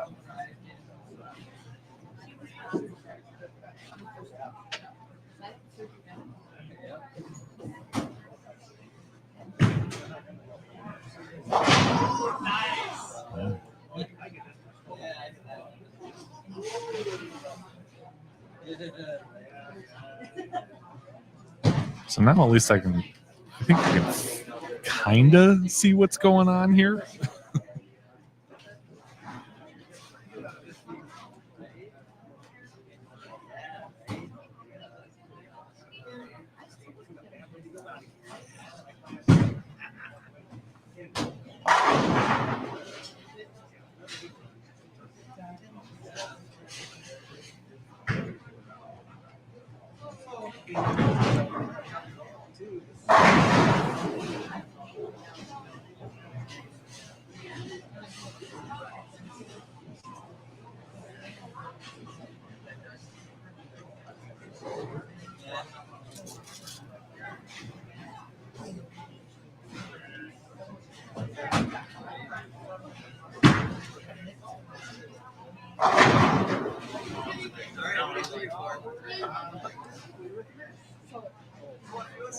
Things.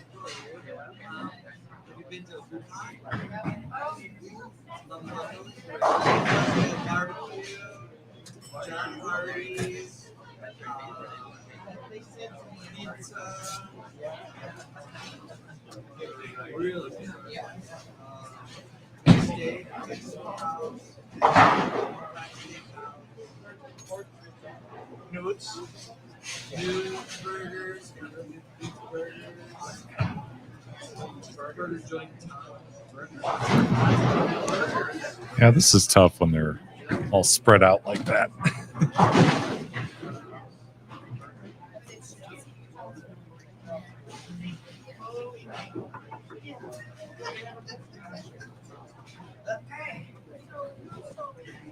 At least we can kind of keep an eye on the score here.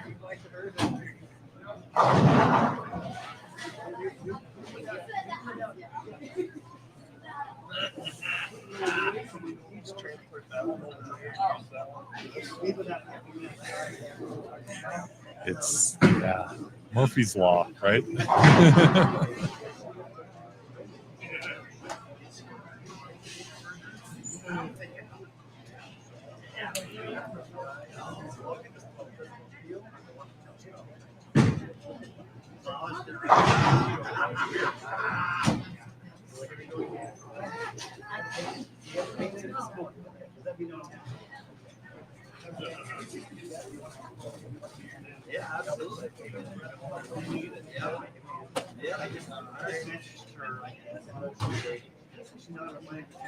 Okay.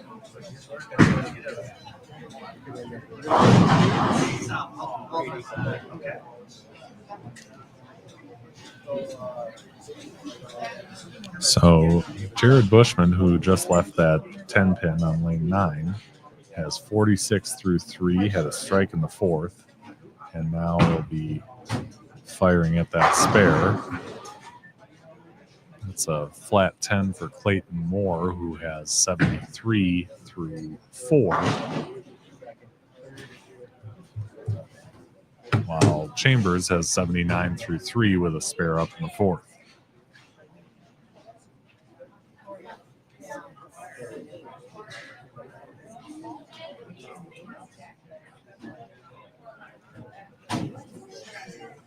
Brandon, if he hits a strike here, goes up 12.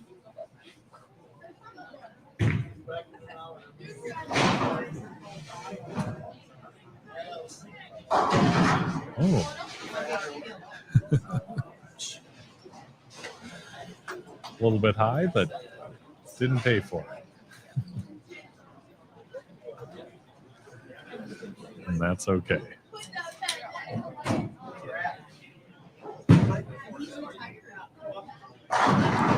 Chambers hammers another strike on 4, so he's got 99 through 4 with a strike in the 5th and a comfortable lead over Clayton Moore halfway through this match. Again, these are losers bracket, consolation bracket matches, so whoever loses here is done for the day. There's a double for Cryer as he extends that lead.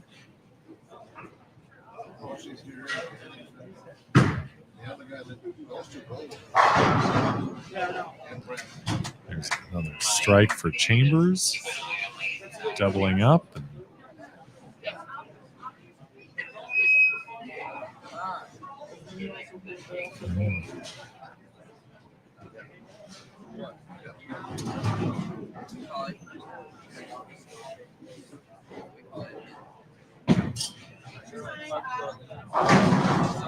And strike for Bushman.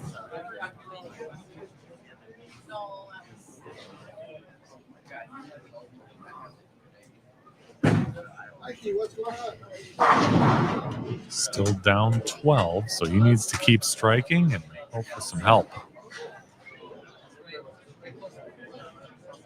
Clayton hits one on lane 4. He's got 93 through 5 with a strike up in the 6th. But he's down by 30 plus, so he also needs some help to get back in this match. There's a double for Bushman. So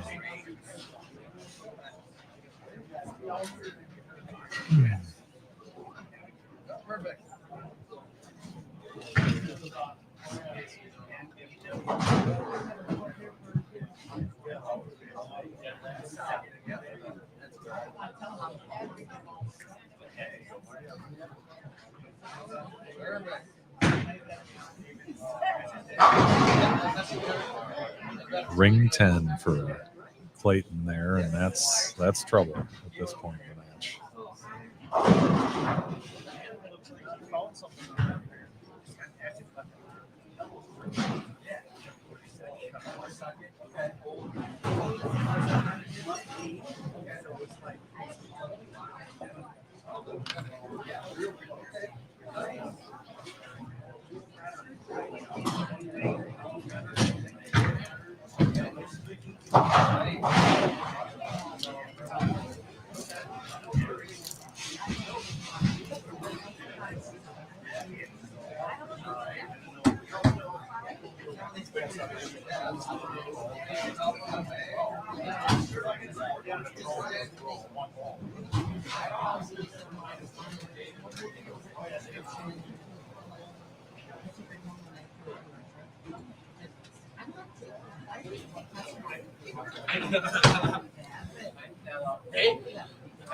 All right, so now I've got a better handle on the bracket.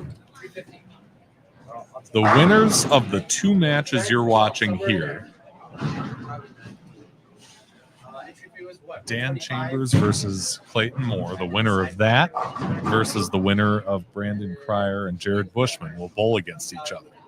The winner of that match will take on Dave Ullman in the semifinal, and then the winner of that will take on Brady Stearns on 7 and 8. And that will be the championship match. Brady has to be beaten twice? Okay. Brady will have to be beaten twice because he's the top seed. So a split for Chambers leaves him with 153 through 7. And his lead stands at 20.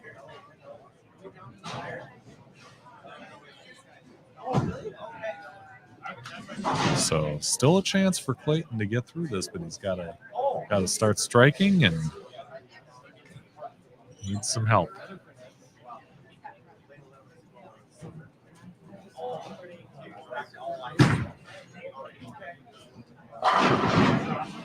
And there's a big strike in the 8th.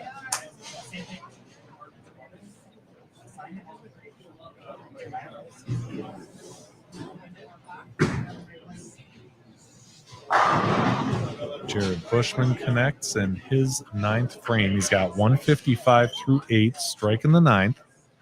So 215 if he can go off the sheet in the 10th. Brandon has 137 through 7 and a strike in the 8th. If he gets the next 3, he's moving on.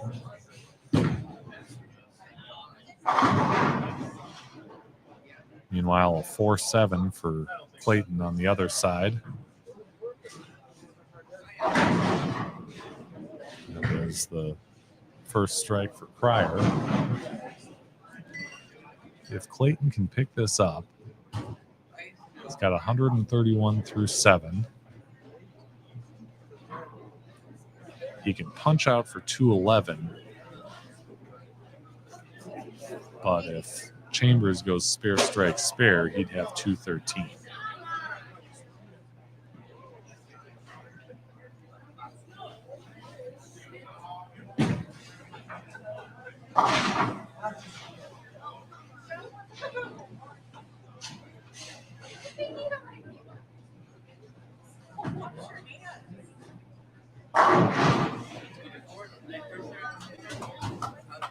Cryer hits the first one in the 10th.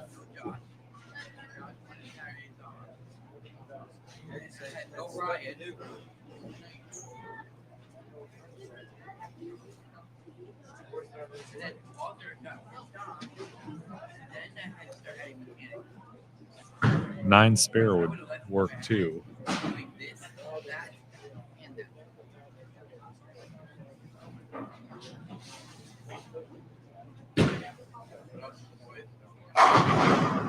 Anything less than that would still give Bushman a chance.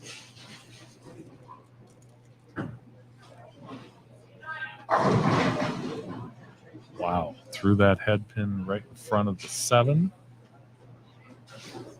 So he's got 215 now. He picks this up, and that's a winner.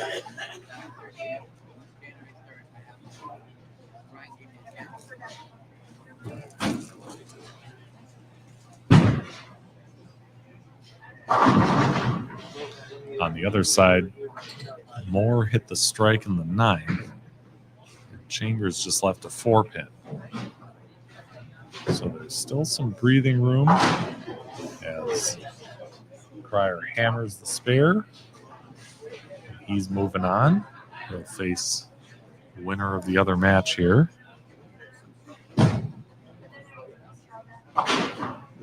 That's a spare.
So Chambers with 212 is going to move on.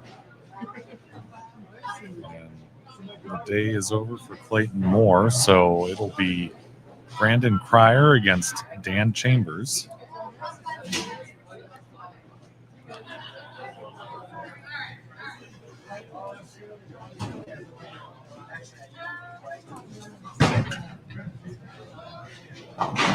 As he takes care of the 5-pin.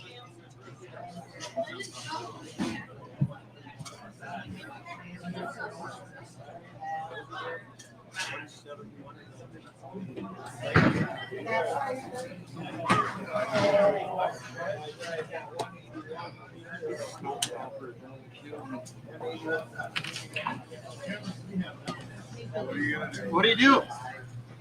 Smile. Smile.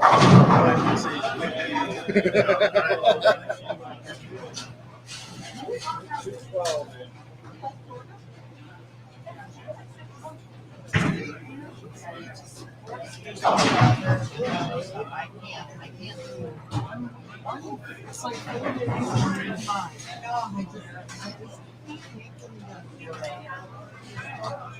Of course, I've only been there once.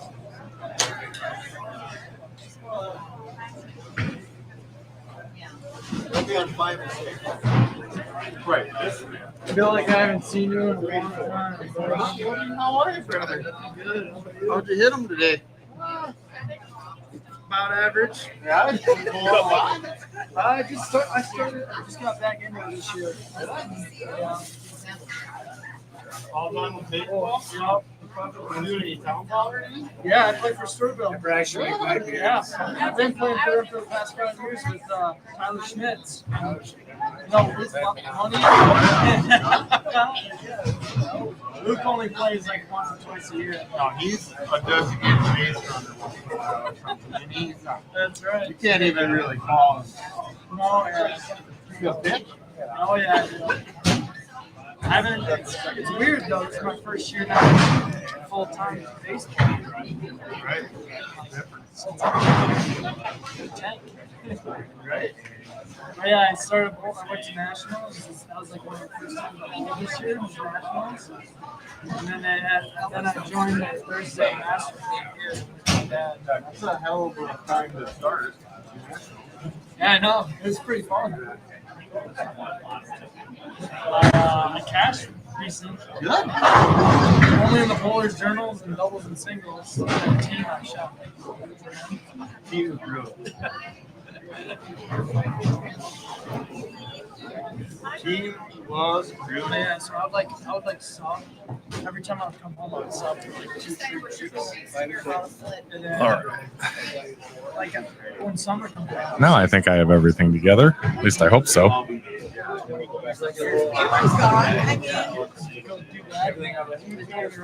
So we've got Dan Chambers and Brandon Cryer.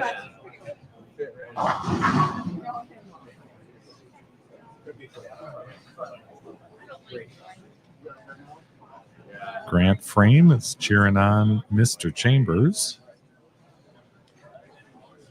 who is going to shoot at a 310 split, which he left after striking in the first.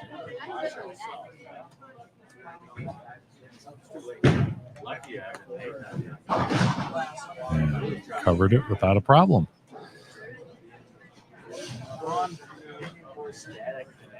Chambers had some struggles in the middle of qualifying with back-to-back 160s, but from there went 247, 246, 234, 256, and nailed down his spot in the match play.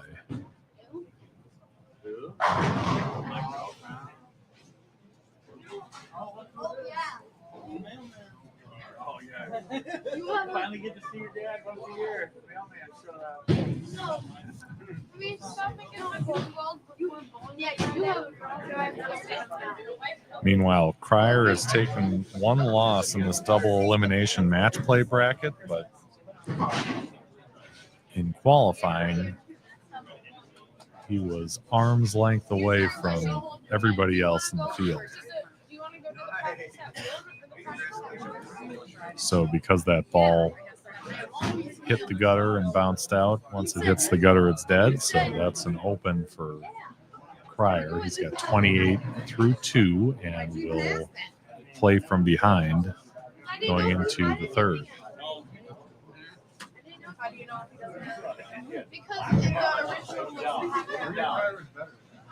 Exactly. Put him down, yeah. Pile driver. Pile driver. Can he stay here with you? But he's knocked out. He'll be sleeping when I just pile driver.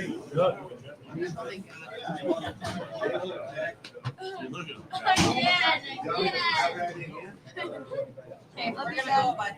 That was fun. Spare in third for Cryer, and here comes Dan Chambers. And this? Waldhauser mentioned that Chambers is from this area, but has since moved up to the Twin Cities.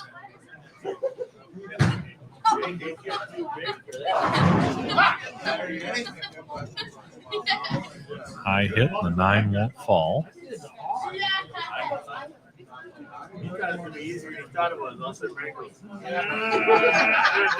He's got an early 11-pin lead. The winner of this match will face Dave Ullman on lanes 3 and 4. And that winner will take on Brady Stearns on 7 and 8.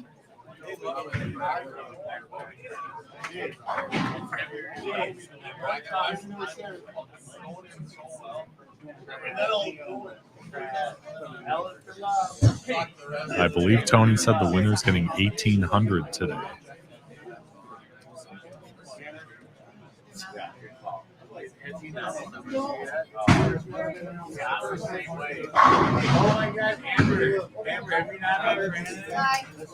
right. So Chambers 59 through 3 with a strike up in the fourth. Now it's go time for Brandon Cryer, who needs to get back in this match to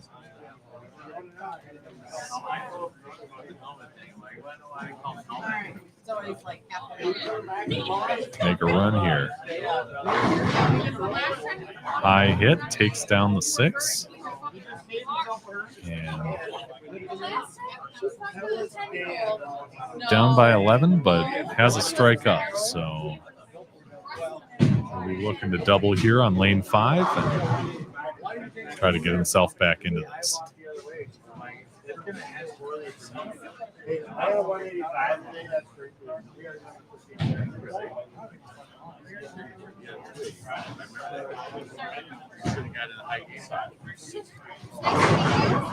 And connects on the light hit there. So a double for Cryer.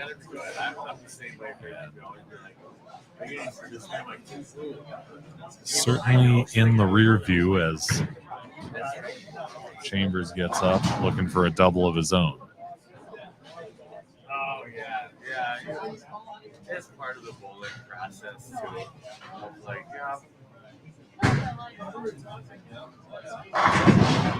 And he gets it.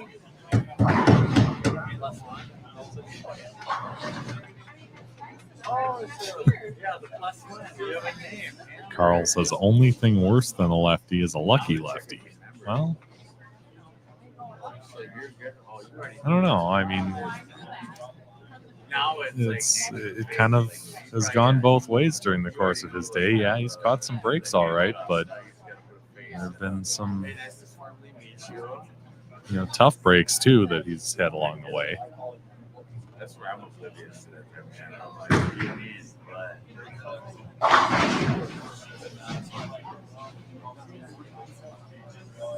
He's been throwing that pink urethane ball for much of the day. A couple pairs where he switched to a maroon urethane ball on one lane and used the pink one on the other, but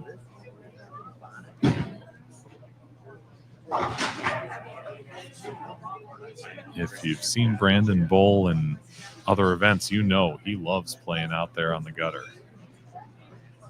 And he has made it work to his advantage today.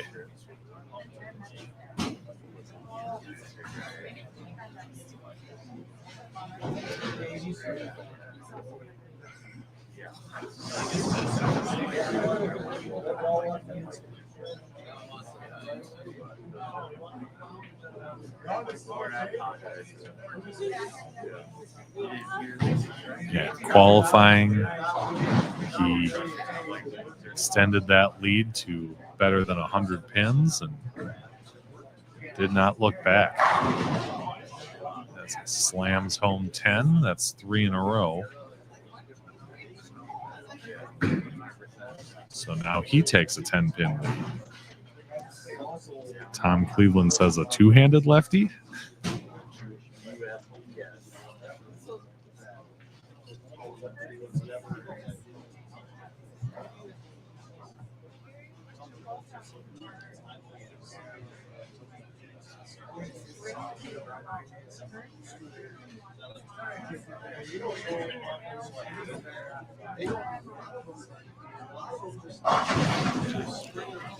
That one went up high and left him a 2.478. So he'll try to cover this up and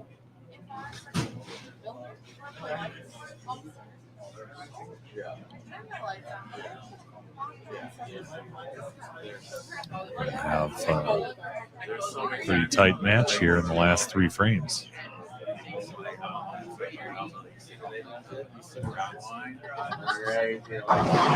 And gets all 4. So he has 124 through 6 with a spare up in the 7th. Chambers with 108 through 5 and a spare in the 6th.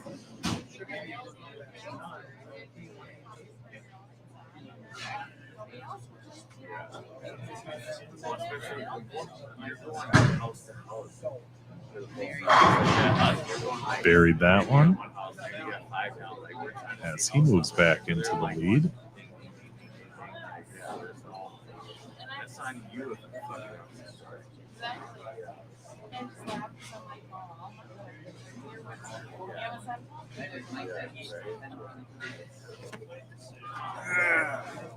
Okay, if I jump in with you a little Please. bit. Yeah.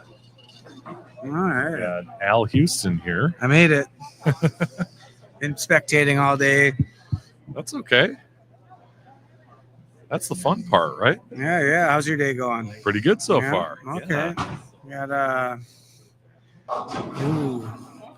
Got a pretty tight match going here again. Yeah, this one's gone back and forth a couple times. Dan grew up here, so he lives in the metro area now. Nate both for the John Waldhauser Marshall was Rockets. saying. Okay.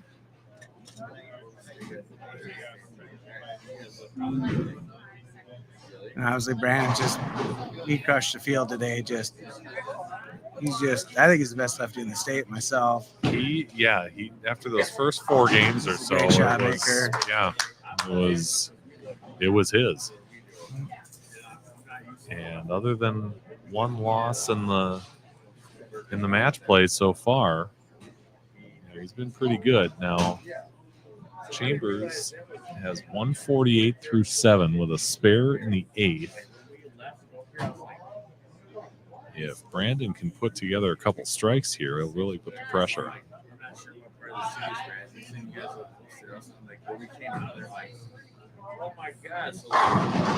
And there's one. Probably deja vu. You've seen him play that line I've seen before. that. Through the years that I, between Tyler Rodans and Dawson Pearson going to MJBTs and youth tournaments, Brandon's always kind of been there too. So I've known Brandon for a while right now. So yeah.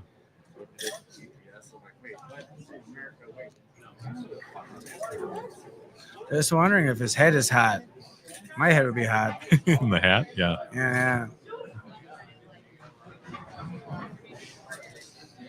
I think when I was sitting at home, my favorite moment I caught, because I kind of do it where I don't run today. I run tomorrow's event. Okay. But Tony runs today's event. I just kind of help find the added money and I take the entries.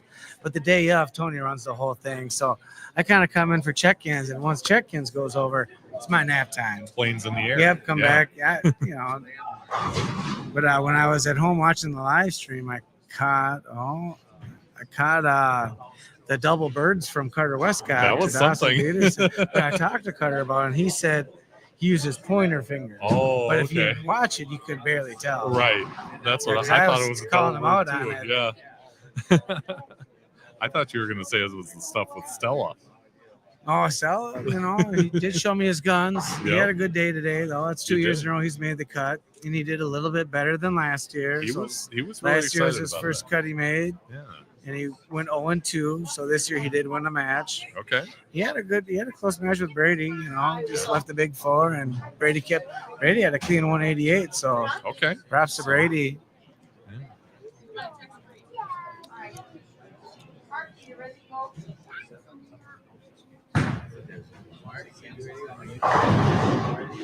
Yeah, you could tell he didn't like that off his hand, Yeah. but just the 10 pin to deal with here. So if he picks this up, he'll take a 3-pin lead into the 10th frame. So he can really kind of choose his own destiny. Yep. He spares it up and strikes out. Without that, Cryer still has a chance. Yeah. So Brady's chance at the three-peat's still alive. Yeah. Can match that Andy Mills-esque, you know, three-time winner. Okay. I wish I had the records from 92 and before, because this I thing's know. been going on through the 80s. Okay. Been going on, I don't know exactly how many years, but Yeah. But we still have a pretty good handle on the recent history anyway. You know? You like that? oh yeah, I did see that. I shared it on my Instagram. Yeah. Trey definitely liked it. Mom too. She was all right with that as well. Oh, there's a good strike. That was a big strike. So this is the big one right here. You can tell the he's first got one. some hometown Local love hometown here, hero, doesn't he? yep. Yeah. It's John Marshall's finest, Dan Chambers.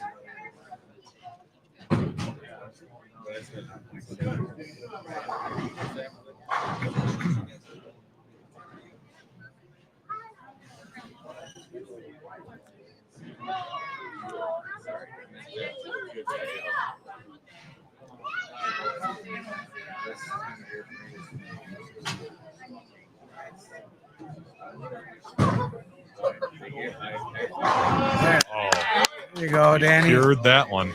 Yeah. Yeah.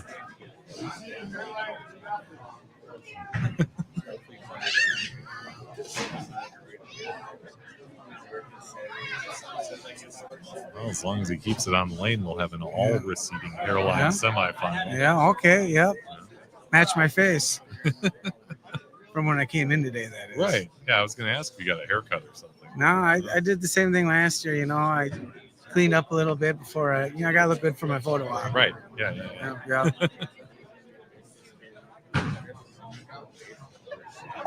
There you go. Come on, Danny. 217, and that's going to do it. Brandon Cryer, another great run in this event. Mhm. He did say, if memory serves, he said it's 1,800 on top, right? Yep, 1,800 for first. Yeah, we had 2,000 added, then a little bit from the ball raffle. Grant Frame, like that. All right, yeah. Oh, Grant, yeah. I think they bowled each other at Cedarville, or they're Okay. Cedarville bowlers. So if there's ever a venue I could, if it wasn't, I'd love to bowl league at Cedarville. That's probably my favorite venue in the metro area. Brent does an amazing job. Oh, yeah. If I lived in the metro area, I would bowl 2 leagues. I would bowl at Cedarvale, and I would bowl at Concord, because I have such a problem carrying that place. Okay, well, make you better then. Right? Yeah, want the Yeah. practice.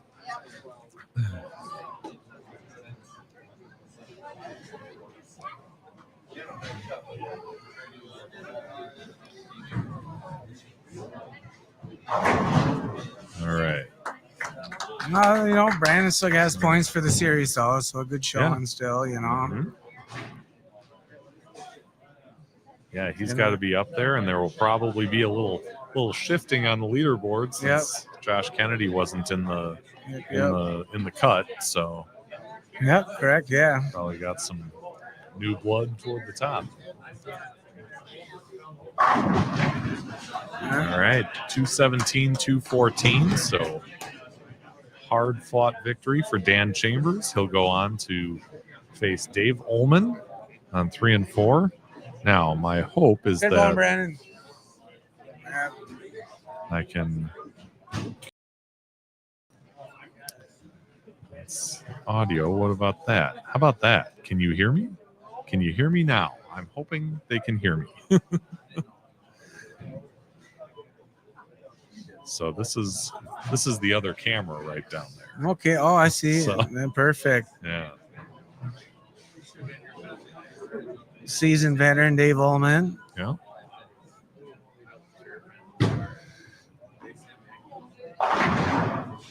Oh, right through the heart of the pins, and the 9 still standing. So thank you, Grant.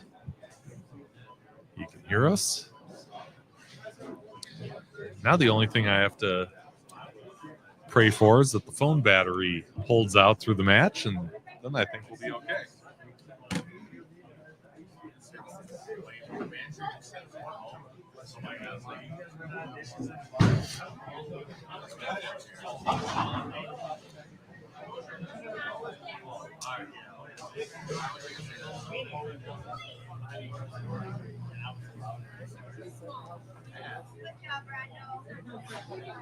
I thought he got fired.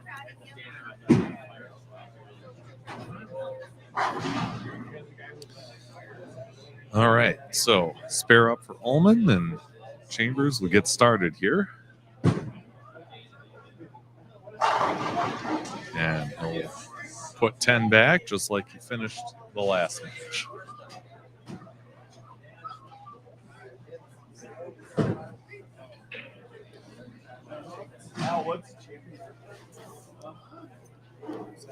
Ullman had a nice run in qualifying too. Stayed pretty steady the first 3. Couple 190s in the middle. 193, 211, 182, 189 to finish off, but still good for 9th.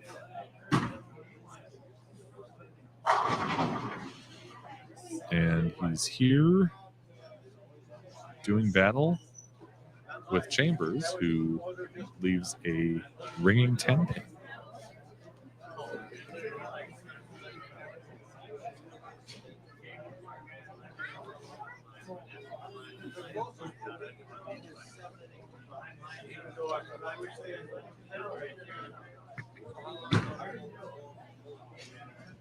Oh, didn't like that. There's why. So an open frame, and that will give Ullman a chance to recapture the lead here. Yeah, it's like it's grueling, but I love it. Yeah, it's like really. This is.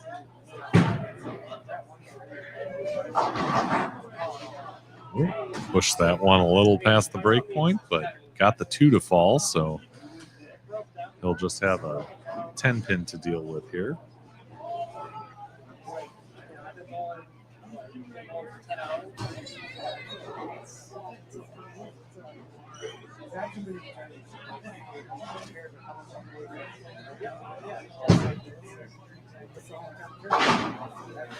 And gets the spare there. So this is our semifinal match here. Loser of this one is headed home. The winner will go on to take on Brady Stearns, who is our top seed, and I say that with air quotes because he just didn't lose in the bracket.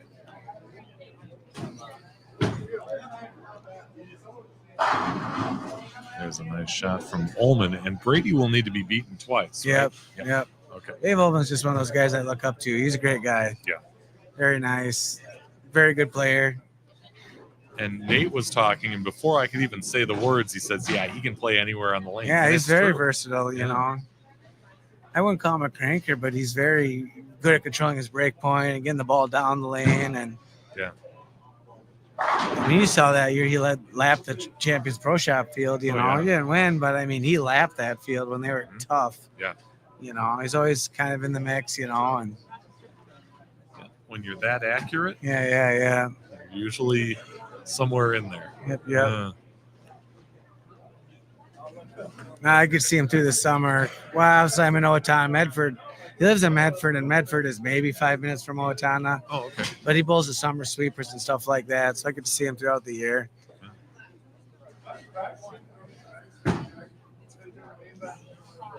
And Amy's awesome too. She ran the MSCs for quite a few years, or helped out with that, so she's super awesome too. So they've always been super nice and great to me. Yeah.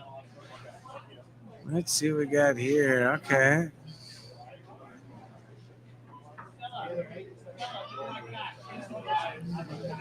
So 4-pin for Chambers. He'll be playing from behind for a little bit here, at least, as he covers the spare.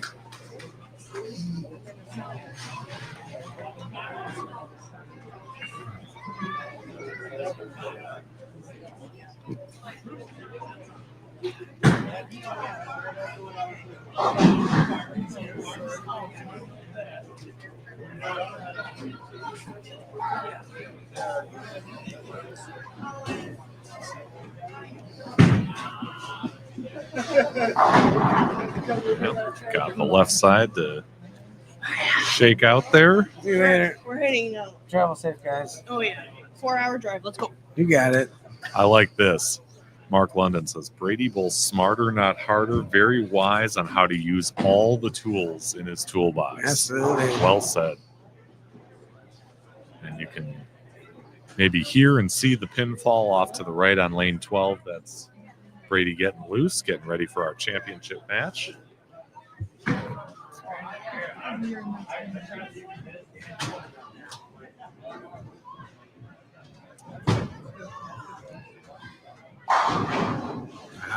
He's pretty dialed. Yeah. Yeah, when he gets that inside line going, almost a fadeaway type shot. Yeah, just rolls right in, gets through the pins. Yeah.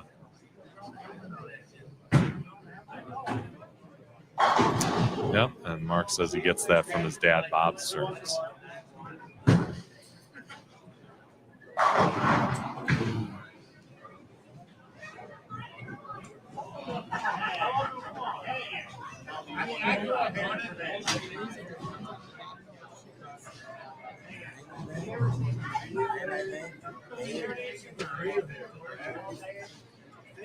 Yeah. Bowling royalty in St. Cloud, Minnesota, for sure. Something like that. Well, that's that one to the right. So. Al, have a good Christmas. Thanks for another good Hey, service. thanks, Josh. I appreciate you, man. Take care. Thanks for bowling again. Yeah, of I'll course. see you when I see you. See you around.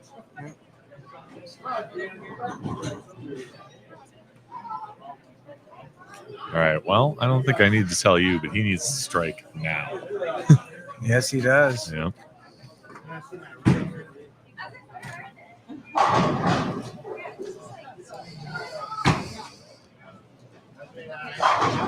All right. There's one.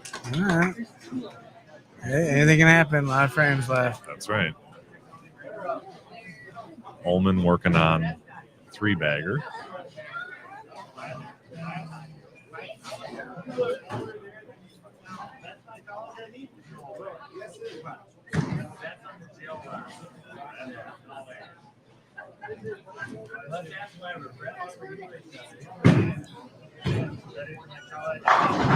And there's a 4th.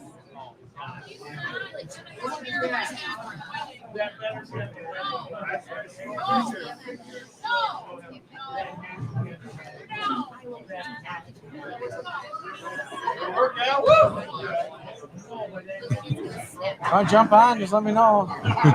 Nate's been on all day.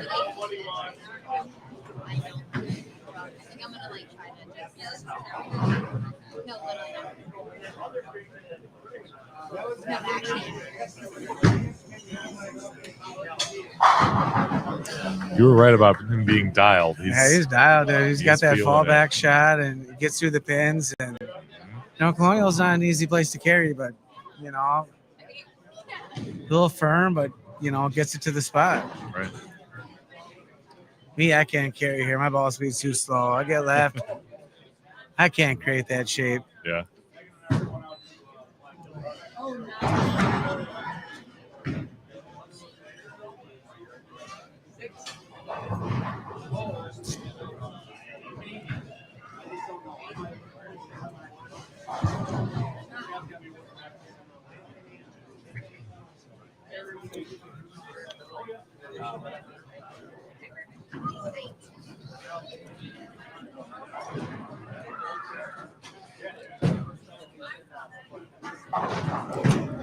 Chop that 2-4-5, but I'd say this is pretty close to over. I know there's a lot of frames left. yeah. In the end, I mean, he just ran into a buzzsaw. Yeah, just. It's all right, good showing today. I mean, third place. I think it's. I'd have to look at the sheet, but I think it's $800-900. So Okay. it's good payday. Nothing still, wrong with that. Yeah.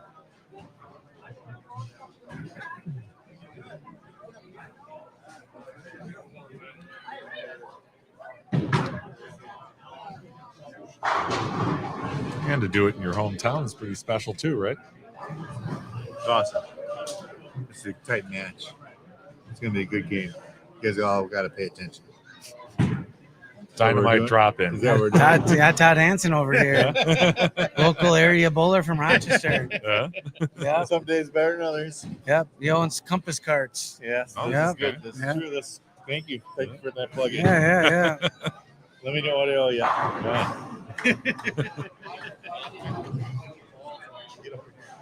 Get out of your way. Thanks, guys. Yeah, thanks, Todd.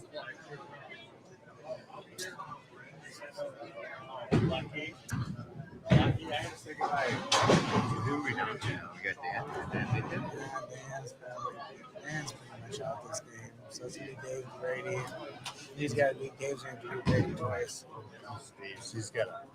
Yeah, Dave's. I mean, it's.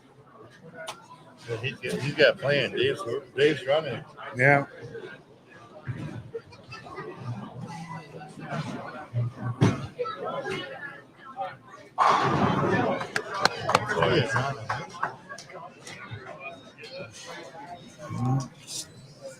And they will switch pairs for the championship. So Yeah, no, that's know, true. but And they they'll- dive right in. they'll be bowling on 7 and 8. Good bowling.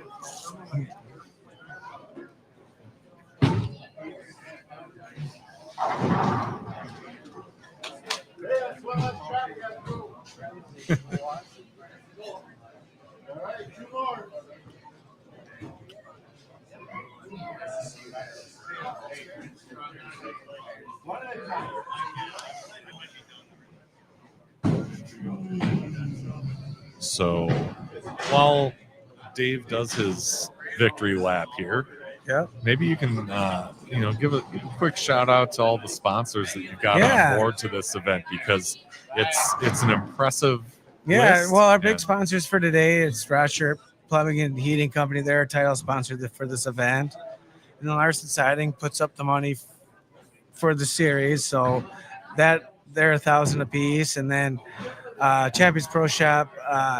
I work it out with Briley that where I can have raffle balls, and I'll pay him close to the cost of the ball, and anything over will go in the prize fund. He donated straight for the youth program, so cool. So it's always a little extra way to find a little extra revenue for the tournament. So we had a little $2,100 or $2,200 out of the prize fund, so not bad, Not bad at all. We got tomorrow's youth, the Metzia Construction, so that'd be the title sponsor for tomorrow's tournament. This is their first year on. Jared Clean had been our title sponsor the first 3 years. That'd be like Dawson's folks. And then Kyle's doing it this year. He's my friend. Just started up his new construction company, so he's looking for an opportunity. But altogether tomorrow, we got about $3,500 added into it. And MJBT itself is adding $500 into it. Okay. And then the Elks, they do the gambling here. They're adding $2,000 into it. So that's their 4th year in a row doing that. So good chunk in both prize funds. Yeah, it Yeah, takes a yeah. village, and you've got your village. Yeah. You know, Yeah. I going was lucky to have a strong support, you know. supporting this, you know, like we'd all hoped. And Yep. boy, proof is in the pudding. I mean, Yep. Now I got to work a little harder tomorrow.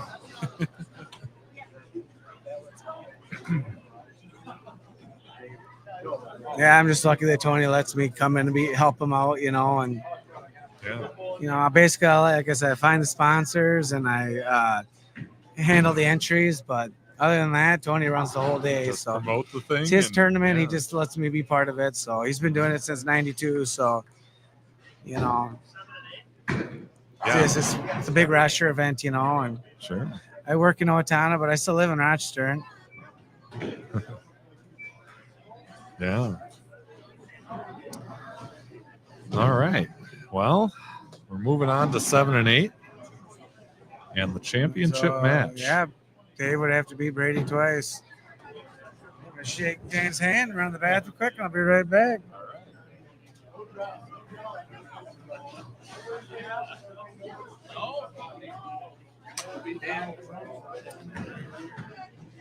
So it all comes down to this.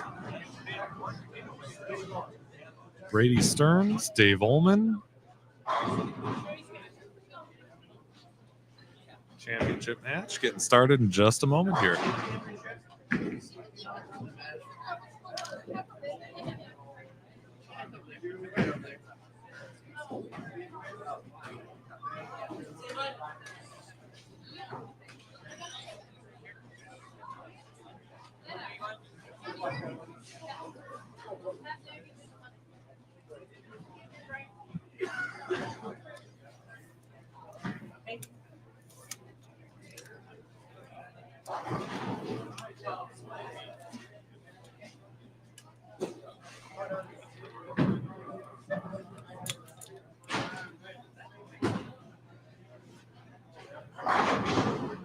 All right. Ullman starting this match pretty much the same way he finished off last match. No, I did not. It was imaginary.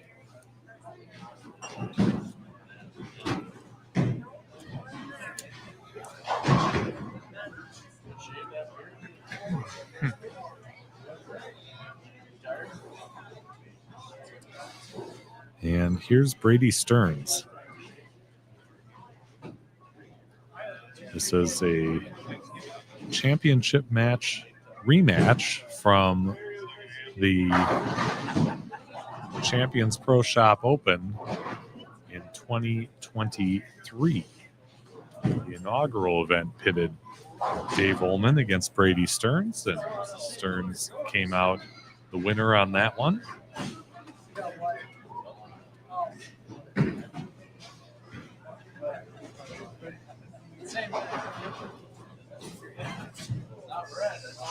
I know.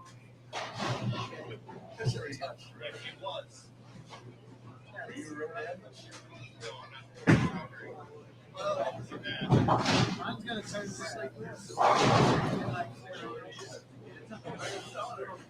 No, you don't. Yeah, lose the top.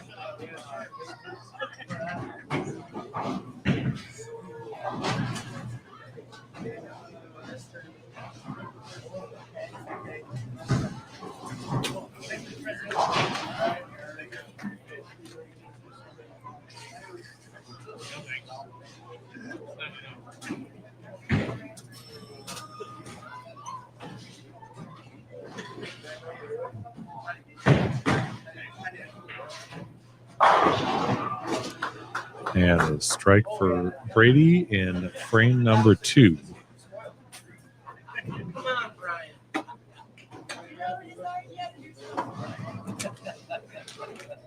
Goddamn wonders. My dad was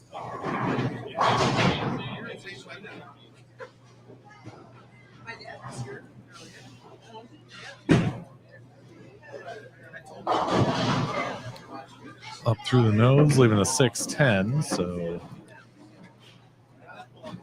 Assuming he picks this up, we're all even after 2.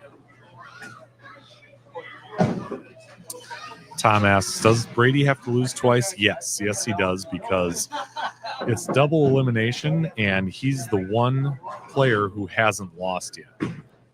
So yes, Ullman would have to beat him 2 times.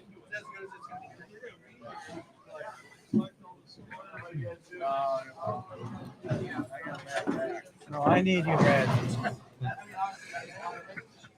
In life and in tournaments. He needs a lot of stuff, dude. He needs a new haircut too. I mean, he only got half of his fucking face. Top.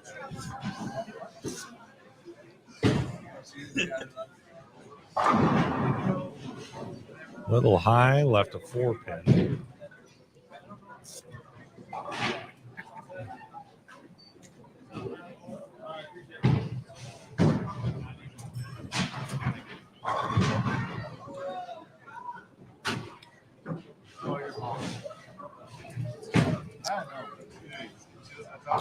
And makes quick work of that.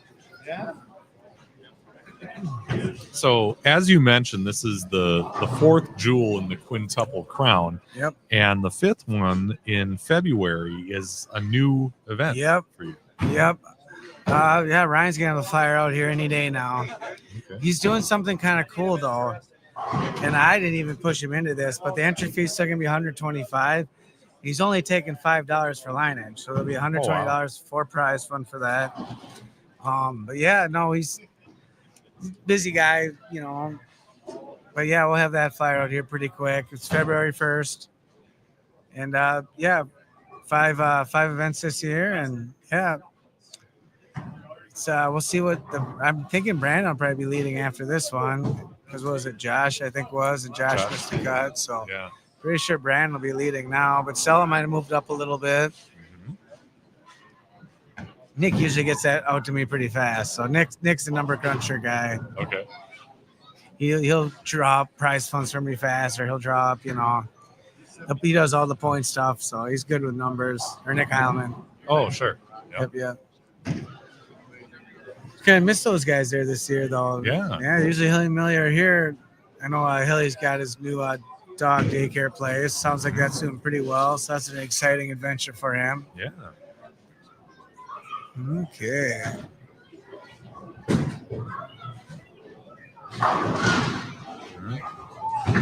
Flat 10, so let's stay pretty tight in this one. But Dana Wright chiming in says, Fef, thanks for doing this live broadcast. Always appreciate that. Well, thank you for saying that. It's my pleasure to be here, and I'm glad that Al asked me back because this is a fabulous event. Great tournament, a great center. I appreciate that. Good people. I mean, Tony and his guys are pumping out scores. Yeah, we're going to quick. miss you tomorrow, but I understand. Family Christmas comes first. Yeah, sometimes. Yeah, no, it's kind of a hard weekend with it being so close to Christmas, you know, having it be on a Tuesday, Wednesday. Right. We initially had this weekend planned for the weekend before, but the college combine was last week, and I didn't want to compete with that with Terry, you know. Yep. Tom Cleveland says, hi, Al. Hi, Tom. Yeah, but best of luck to those juniors competing. I'm not used to tomorrow. seeing Tom. That must be Thomas Cleveland. Yep. Yeah, he's on Team Al for the Golfing Bowl. They didn't do very well this year. I might have to jump back on the team. No, I'm just kidding. I wouldn't have helped at all. Yeah. No, best of luck to all those juniors competing tomorrow. We saw a few of them here today. And I know Dawson made the cut. Does he still count as a junior, or is he an adult? Well, technically for the MJBTs, he's within their age limit. So okay. It'll all be scholarship money tomorrow. Gotcha. So we don't pay no cash out tomorrow. It's a youth event. Right. But in this, so he's eligible for MJBT. Is he Yeah. bowling tomorrow? He's bowling tomorrow. Okay. Yep. There's So- a select few that Yeah. are freshmen in college that are bowling tomorrow that are still Yeah. within the MJBT age limit. Hunter Diepenbrock, one of them. Yep. Probably Carter, maybe? I think Carter is, and then Wyatt Honecker's bowling. He made the cut sure. today. I know Payne Rowley's bowling tomorrow. So that'll be good. Another good field, you know. Yeah. I think we're at 70, 71, something like that for tomorrow. And Okay. And guaranteed to have a new champion since Trey's not here, but yeah. Everyone thanks Trey for going away with Yeah, it was quite the Wichita. year last year. Yeah.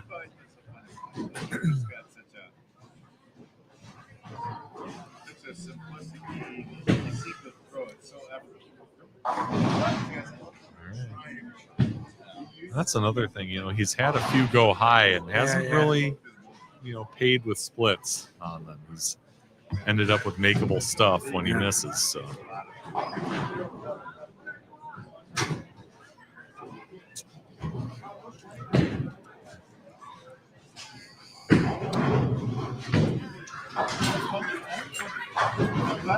All right, so. But you good to see Brady back to where he normally is because he went through that knee injury for a little bit.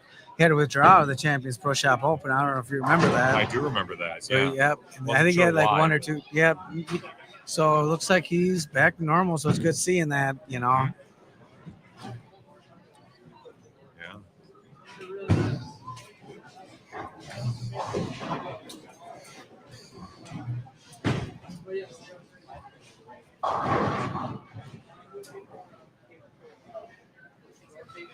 Yeah, let's see what he's going to do here. I mean, it's still heads up pretty much. Yep. Have a chance to get up and take the lead, but still pretty tight.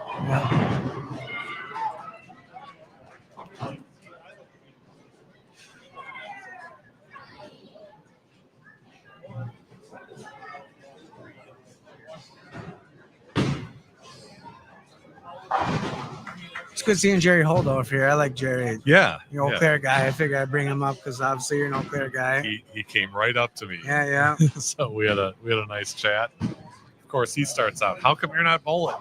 Yeah.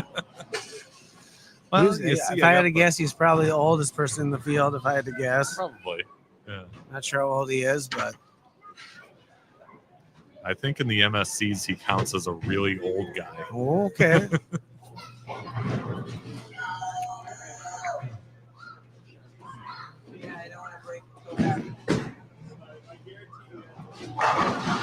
All right, let's see if we can get you the double now.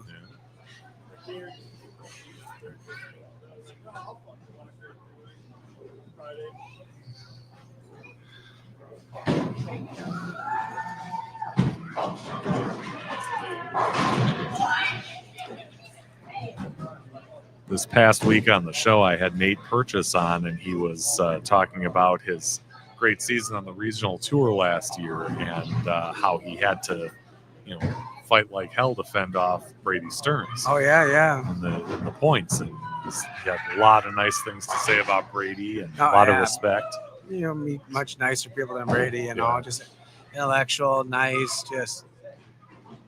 I mean, it's great because the kids that are some of the older youth bowlers too, really, like he's kind of welcomed them into and, take a couple kids under his wing, he's just a stand-up guy, Yeah. Yep. All business on the lanes. Yeah. He's not the guy throwing tantrums or anything, he's always in check and just. There's been days where it's looked bleak and all of a sudden he wins, Yep. Just kind of like with Chad Nelson I was talking earlier. He started kind of slow, but the run's coming. Yeah. It's just when. Yeah, I missed just by a pin. Yeah. Chad's probably one of my favorite human beings in the world, so just always has a moment to say hi, or just good bowler, better guy, right? Yep. I had bowl with his son on Thursdays in Owatonna. Really? Now Walker didn't really grow up bowling, but he is a two-hander. Okay. So I get to bowl with his son, so that's pretty cool. Cool. Been trying to talk him into coming out to visit us, but he just doesn't come out on late nights. Okay. I think he spends enough time in bowling alleys on the weekends that he doesn't want to. Yeah.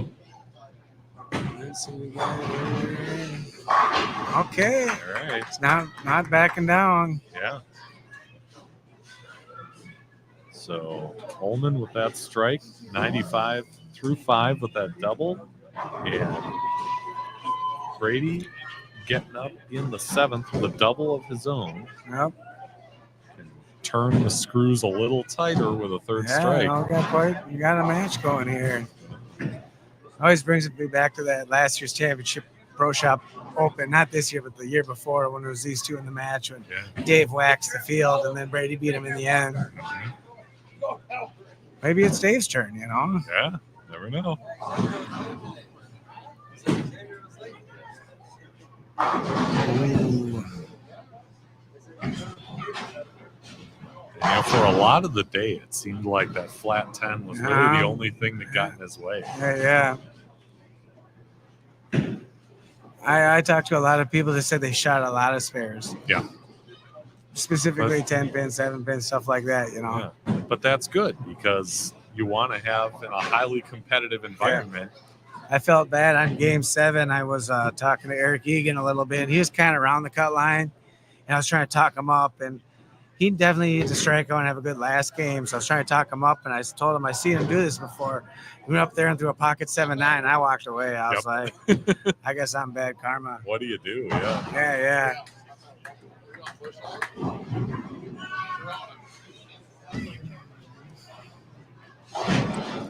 Yeah, but back to the tournament. I mean, the scores have come out quickly, and that's been great. The machines have run well. Yeah. A couple calls, but nothing out of the ordinary.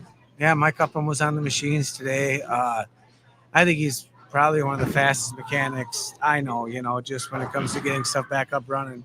Sometimes he'll have a big breakdown. You'll never even know because he's got it fixed already, you know. So, and I got Mike here tomorrow. He's always kind of requested to work this week because he likes working tournaments and likes to make sure they go smooth. And then, we had Josh back here. He's the one that put the banners up. He's kind of like one of the mechanics here too, but he's a desk guy too. Pulled through youth leagues here, and he's a freshman in college in Rochester. And so, big thank you to Josh. You know, great kid. Awesome staff today, and everything's gone well. And you know,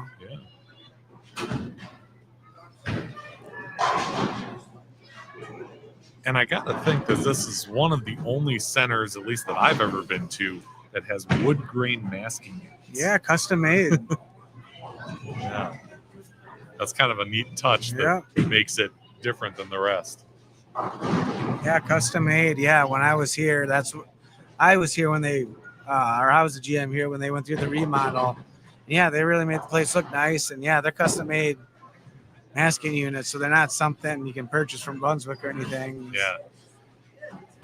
Or any, neat. You know. All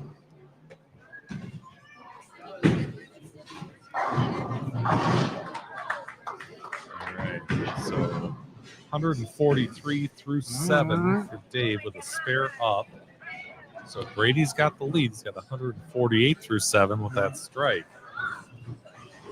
So Dave needs to get on it right now.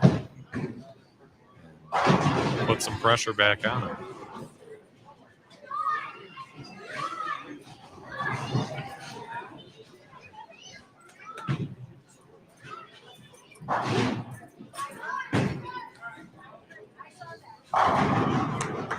No, Dave. Would you expect any less? No. Yeah, Mark agrees. Masking units look sharp. Yeah.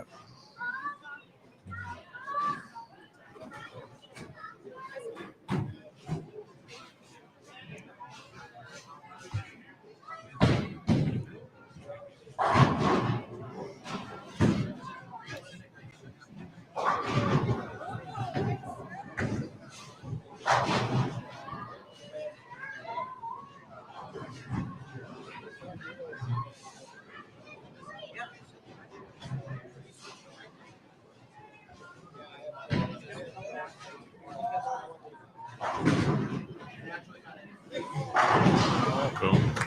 That thing got through the pins nicely. Yeah. Oh, he's got the opportunity to shut it out. Let's see. 393.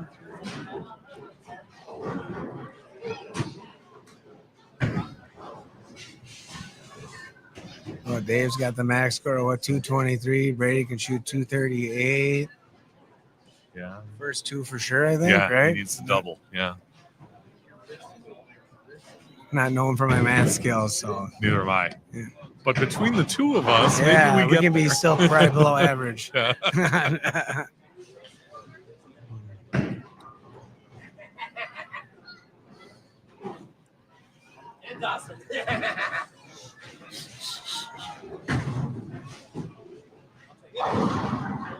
First one. Does that shut her down already? No, it might only need the first one because was he 220? If he gets a 9 count, was that 220? 7 or something like that? So I think it's wow, he's gotta get a count still. Yeah. What's up, Stella? Hey, what do you think? What's your words of wisdom? Epic day of bowling. Yeah. 2 cuts in a row for Stella. I'll take it. Yeah. Feeling pretty good. Typically get more viewership when Stella makes the cut. Yeah? Yeah. Fan favorite. Oh, okay. I like that. Ooh, what did that do? I don't know. Can't tell. It's 220. He's got, if he picks it up, it's 224. Change the scenario a little bit.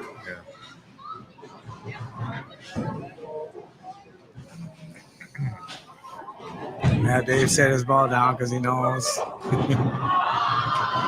buckets aren't always the easiest pair under pressure. Not at all.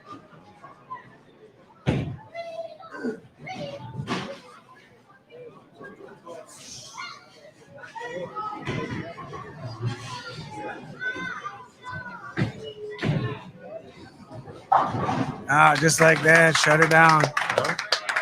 All right, Brady Stearns, 3-time champion. Brady Stearns, he's officially on Andy Mills level. That puts him on Andy Mills level. Yeah. All right. I find that's the same. Like, no matter what shot you throw, here, it's always here. Yeah. It's always turns out.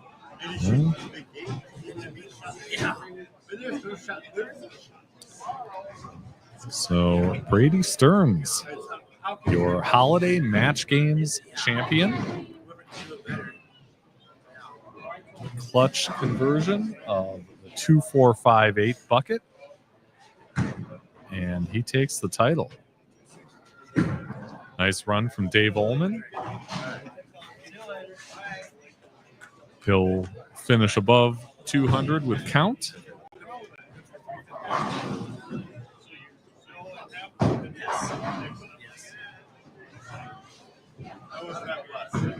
How was that plus?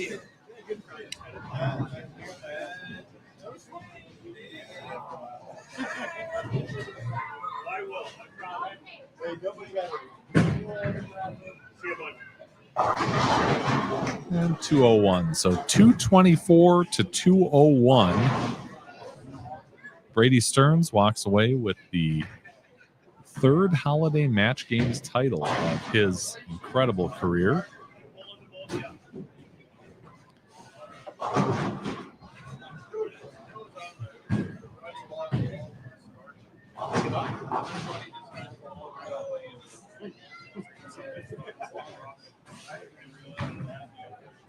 I'm guessing we'll probably have some type of check presentation or trophy presentation. Mark London, Brady had that quality that makes you root for him no matter what. Yes, sir. Yep. Yeah.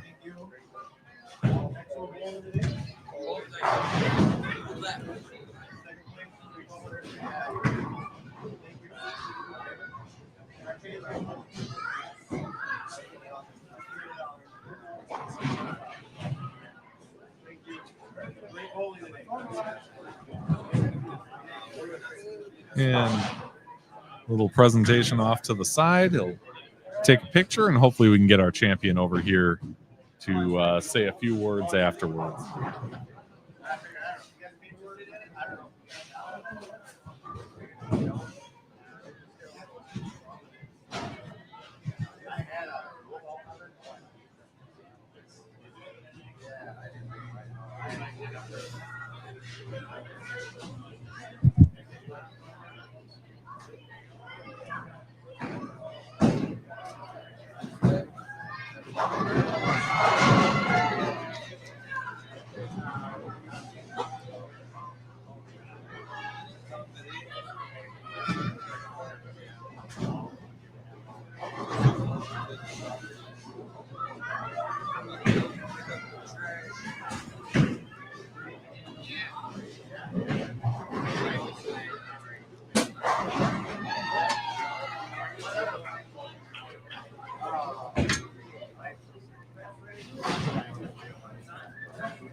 Al knows.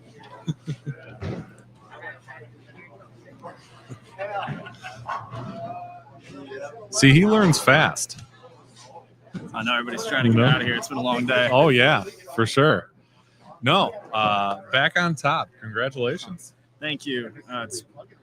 It's been a long 3 months not being able to bowl with the left knee, so it's just nice to be back again. Yeah. It was a long 3 months. Sure. What was that recovery like? I mean, Al was talking about how you withdrew from the Champions Pro Shop Open, and between then and now, you know, you're Brady again, right? I mean, maybe. I mean, I'm not taking anything for granted anymore when it comes to health. That was the first. I've had little injuries here and there, but that was the first time where it's ever taken me out of like more than a week or something like that. So. Okay. I don't really know what happened. All I remember was I was bowling the Fall Classic in Waterloo and twinged my knee a little bit. And then I just was kind of hurt the rest of the event. Didn't think anything of it. And then I think I had like a week or two off after that. And then I bowled and I was okay. I bowled Nevin's tournament at Southway, and then my knee kind of gave out a little bit there. And then I tried to bowl the CBA the following day, being stubborn, thinking, oh, it'll just be fine. Yeah. No. Not at all. Not so much. I've just been trying to do stretches. I never got it looked at because I didn't want to know. And it's like one of those things where it's like it's the slowest progression. Like every day would feel better. I take a week off and then I can bowl like 2-3 games and then it'd be like sore for a couple days, take some more time off. And then I took 2 weeks off and then we bowled the team challenge at Pins at the beginning of this month. And that was the first time I bowled with no pain. I don't know what happened. I don't know if it's just stretching, taking time off or what, but I've had 3 tournaments this month now and I haven't had any pain. So I'm just counting my blessings now.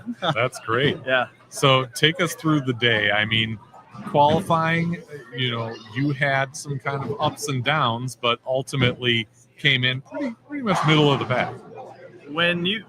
It seems like whenever we bowl here, I don't know. I think I bowled this since maybe like 2016, 15, something like that. Yeah. But I mean, it always ends up like this, no matter what. There's so much friction in this house that it's almost like, depending on what pattern we're out, it's like you kind of feel it out to start, and you kind of just wait your time because you know where it's going to go. So you kind of like, it's in front of you. Like, this is what you got to do. Whereas like today, you had some people throwing urethane, you had some guys hooking it. I never even tried urethane because I figured they were just going to, if it was good for a game, it's going to be good for one game. Yeah. And then you're just going to have to go way left. So I started out, I threw an optimum idle. I mean, I don't know. I don't know if I was right at 20. If I was, maybe 18. But I mean, I was left all day. I threw that for a lot of it. I try to go to some cleaner stuff, and it would just either miss it or it would go dead sideways. So I stayed in the smoother stuff until I did get to a virtual energy blackout, but that's kind of when I had a little bit of like the 190s in there. Yeah. I saved one of them for 180, and then I switched to that IQ Tour, that 2016 one that's old, and I've pretty much through that ever since. I did have to throw a lightning down on 3 and 4 against Stella because for whatever reason, that was one pair that just kind of like didn't hook on the whole lane. They just hooked in the front, and then I just needed just a little bit to get it to the pocket, and luckily I had a clean 188 to Stella's 180 with like one open. Like neither one of us could strike, so that was fun. It's fun when spares matter. Yeah, they were so hard today. Spares definitely matter, especially towards the end. Right at the end here. I mean, tell me about that bucket. I was looking at it and I'm like, I threw the first one good, but I mean, the pair hooked the entire time. I didn't really have anything go light besides the dead 10s, and I never wanted to move because I was not going to move half right square up because I know what's going to happen. Just going to try and do the same thing and then just maybe get a little bit softer to get the 10 out. The last one, I'm like, I knew what I needed, but like I gassed it pretty good hoping that I didn't want to set it short. I didn't want to like grab it. So it's like, stay aggressive. So I did. And then it bucket. And then I look, I'm like, now we got to make this thing. And I'm like, thankfully the bucket's probably easier to make this with plastic now because they hook so much. So you don't really got to worry about it fading or not getting it on the right side. So yeah, it's not the spare I wanted to shoot, but I mean, I'm just happy. My spare shooting's not been great the last month since I've came back. So just been trying to take baby steps to get back. So yeah. I want to pull up a comment that we received while you were bowling that title match. It wasn't from Carl Campa, was it? No. It was from Mark London. And he says that you have that quality that makes you root for him no matter what. Now, I'm sure your opponents aren't rooting for you, but is that just a natural part of you, or is that something intentional that you do? It's nothing I think about. I just try to do the best I can. So I mean, I'm very straightforward. I got my same routine that I try to do. I try to just stay in there, just one shot at a time, make nothing bigger than the last frame or the next frame. I honestly don't know. I feel like I'm in my own little world out there sometimes, and I just I don't keep to myself. Like I'm not talkative or anything like that. Like I talk to everybody, and Davey and Chad and everybody and stuff like that. So I don't know. I just try and do my thing out there and just stay within myself. And I'm glad if people say they like me, I'm happy to hear that. I try not to make anybody intentionally mad or anything like that. I don't want people to hate me. So, but no, that's nice to hear. I think you've got plenty of fans out there. And this is a special time of year, of course, being so close to the Christmas holiday. Do you get to take some time off and spend with family and that kind of thing? Well, the girlfriend works on Christmas Eve, Christmas Day, double shift on Christmas Eve, time and a half. So she's excited for that. But, I'm going to go probably, since she's going to be gone, I have Christmas Day off of work. So I'm going to go spend time with my mom. Otherwise, we'll probably celebrate Christmas on a different day that we have off. So, but yeah, we have the Minnesota Masters next Sunday at Southtown again, which is going to have 1 million people there. And I don't know, try to relax this week and then maybe get a couple games into practice and see if we can remember how to throw the ball and try again next weekend. So, do we see you at the last jewel in the quintuple crown in February? Is that the one at JMO's? That is such a tough one. I know there's the extra side money, and I know I missed, I think, 2 of them. Okay. Well, the one I finished, the other one I withdrew. Yeah. But the K-Fire in Bismarck is the exact same weekend. There's a lot of stuff that and weekend. I've gone there so much, and I've always had decent success there. And it's right after Minot, too. It's hard for me to pass that one up, but I'm definitely going to have to consider it. What's probably going to happen is I don't know if there's an entry limit on the one down at Faribault, but it probably depends on what the weather looks like that week. If it's bad out west, then I'm going to go south. There you go. If it's bad south, I'm going to maybe go west, or maybe you don't have it at all. I'm not sure. It's hard to say in February. I mean, you're just hoping. So yeah. I hope so. I don't know yet, though. Well, always great to have options and always great to see you in the winner's circle. Brady Stearns, another holiday match games champion, number 3. Number 3, yeah. That's the third, yeah. Pretty third sweet, one. huh? Yeah, I enjoy bowling here. Yeah. I like it. For sure. So. Well, congratulations to you and have a Merry Christmas. You too. Thank you for everything you do. I mean, it's when you have a live stream like this, it just adds to the prestige and everything. People look forward to it. So we appreciate all you do. Hey, it's my pleasure. Glad to watch you guys doing your thing on the lanes. And thanks to all of you for watching. That'll do it from here in Rochester. Have a Merry Christmas. Happy New Year. Well, I'll see you before the new year. We've got an episode coming up on the 30th. But yeah, have a great time, great holiday with your family and friends. And we'll see you next time. Thank you for watching Bowling with the Pfeff. Pound the like button and subscribe button. It's the easiest way to support the channel, and it's free. Bowling with the Pfeff is brought to you by Chip Magnet. Raise your snack standards. And Jerry's Score More Bowling inside Wagner's Lane. The Eau Claire, Wisconsin area's leader in bowling supplies and services since 1988. Email bowlingwiththepfeff@yahoo.com with questions or to appear on the show. You can also reach out on your favorite social media platform.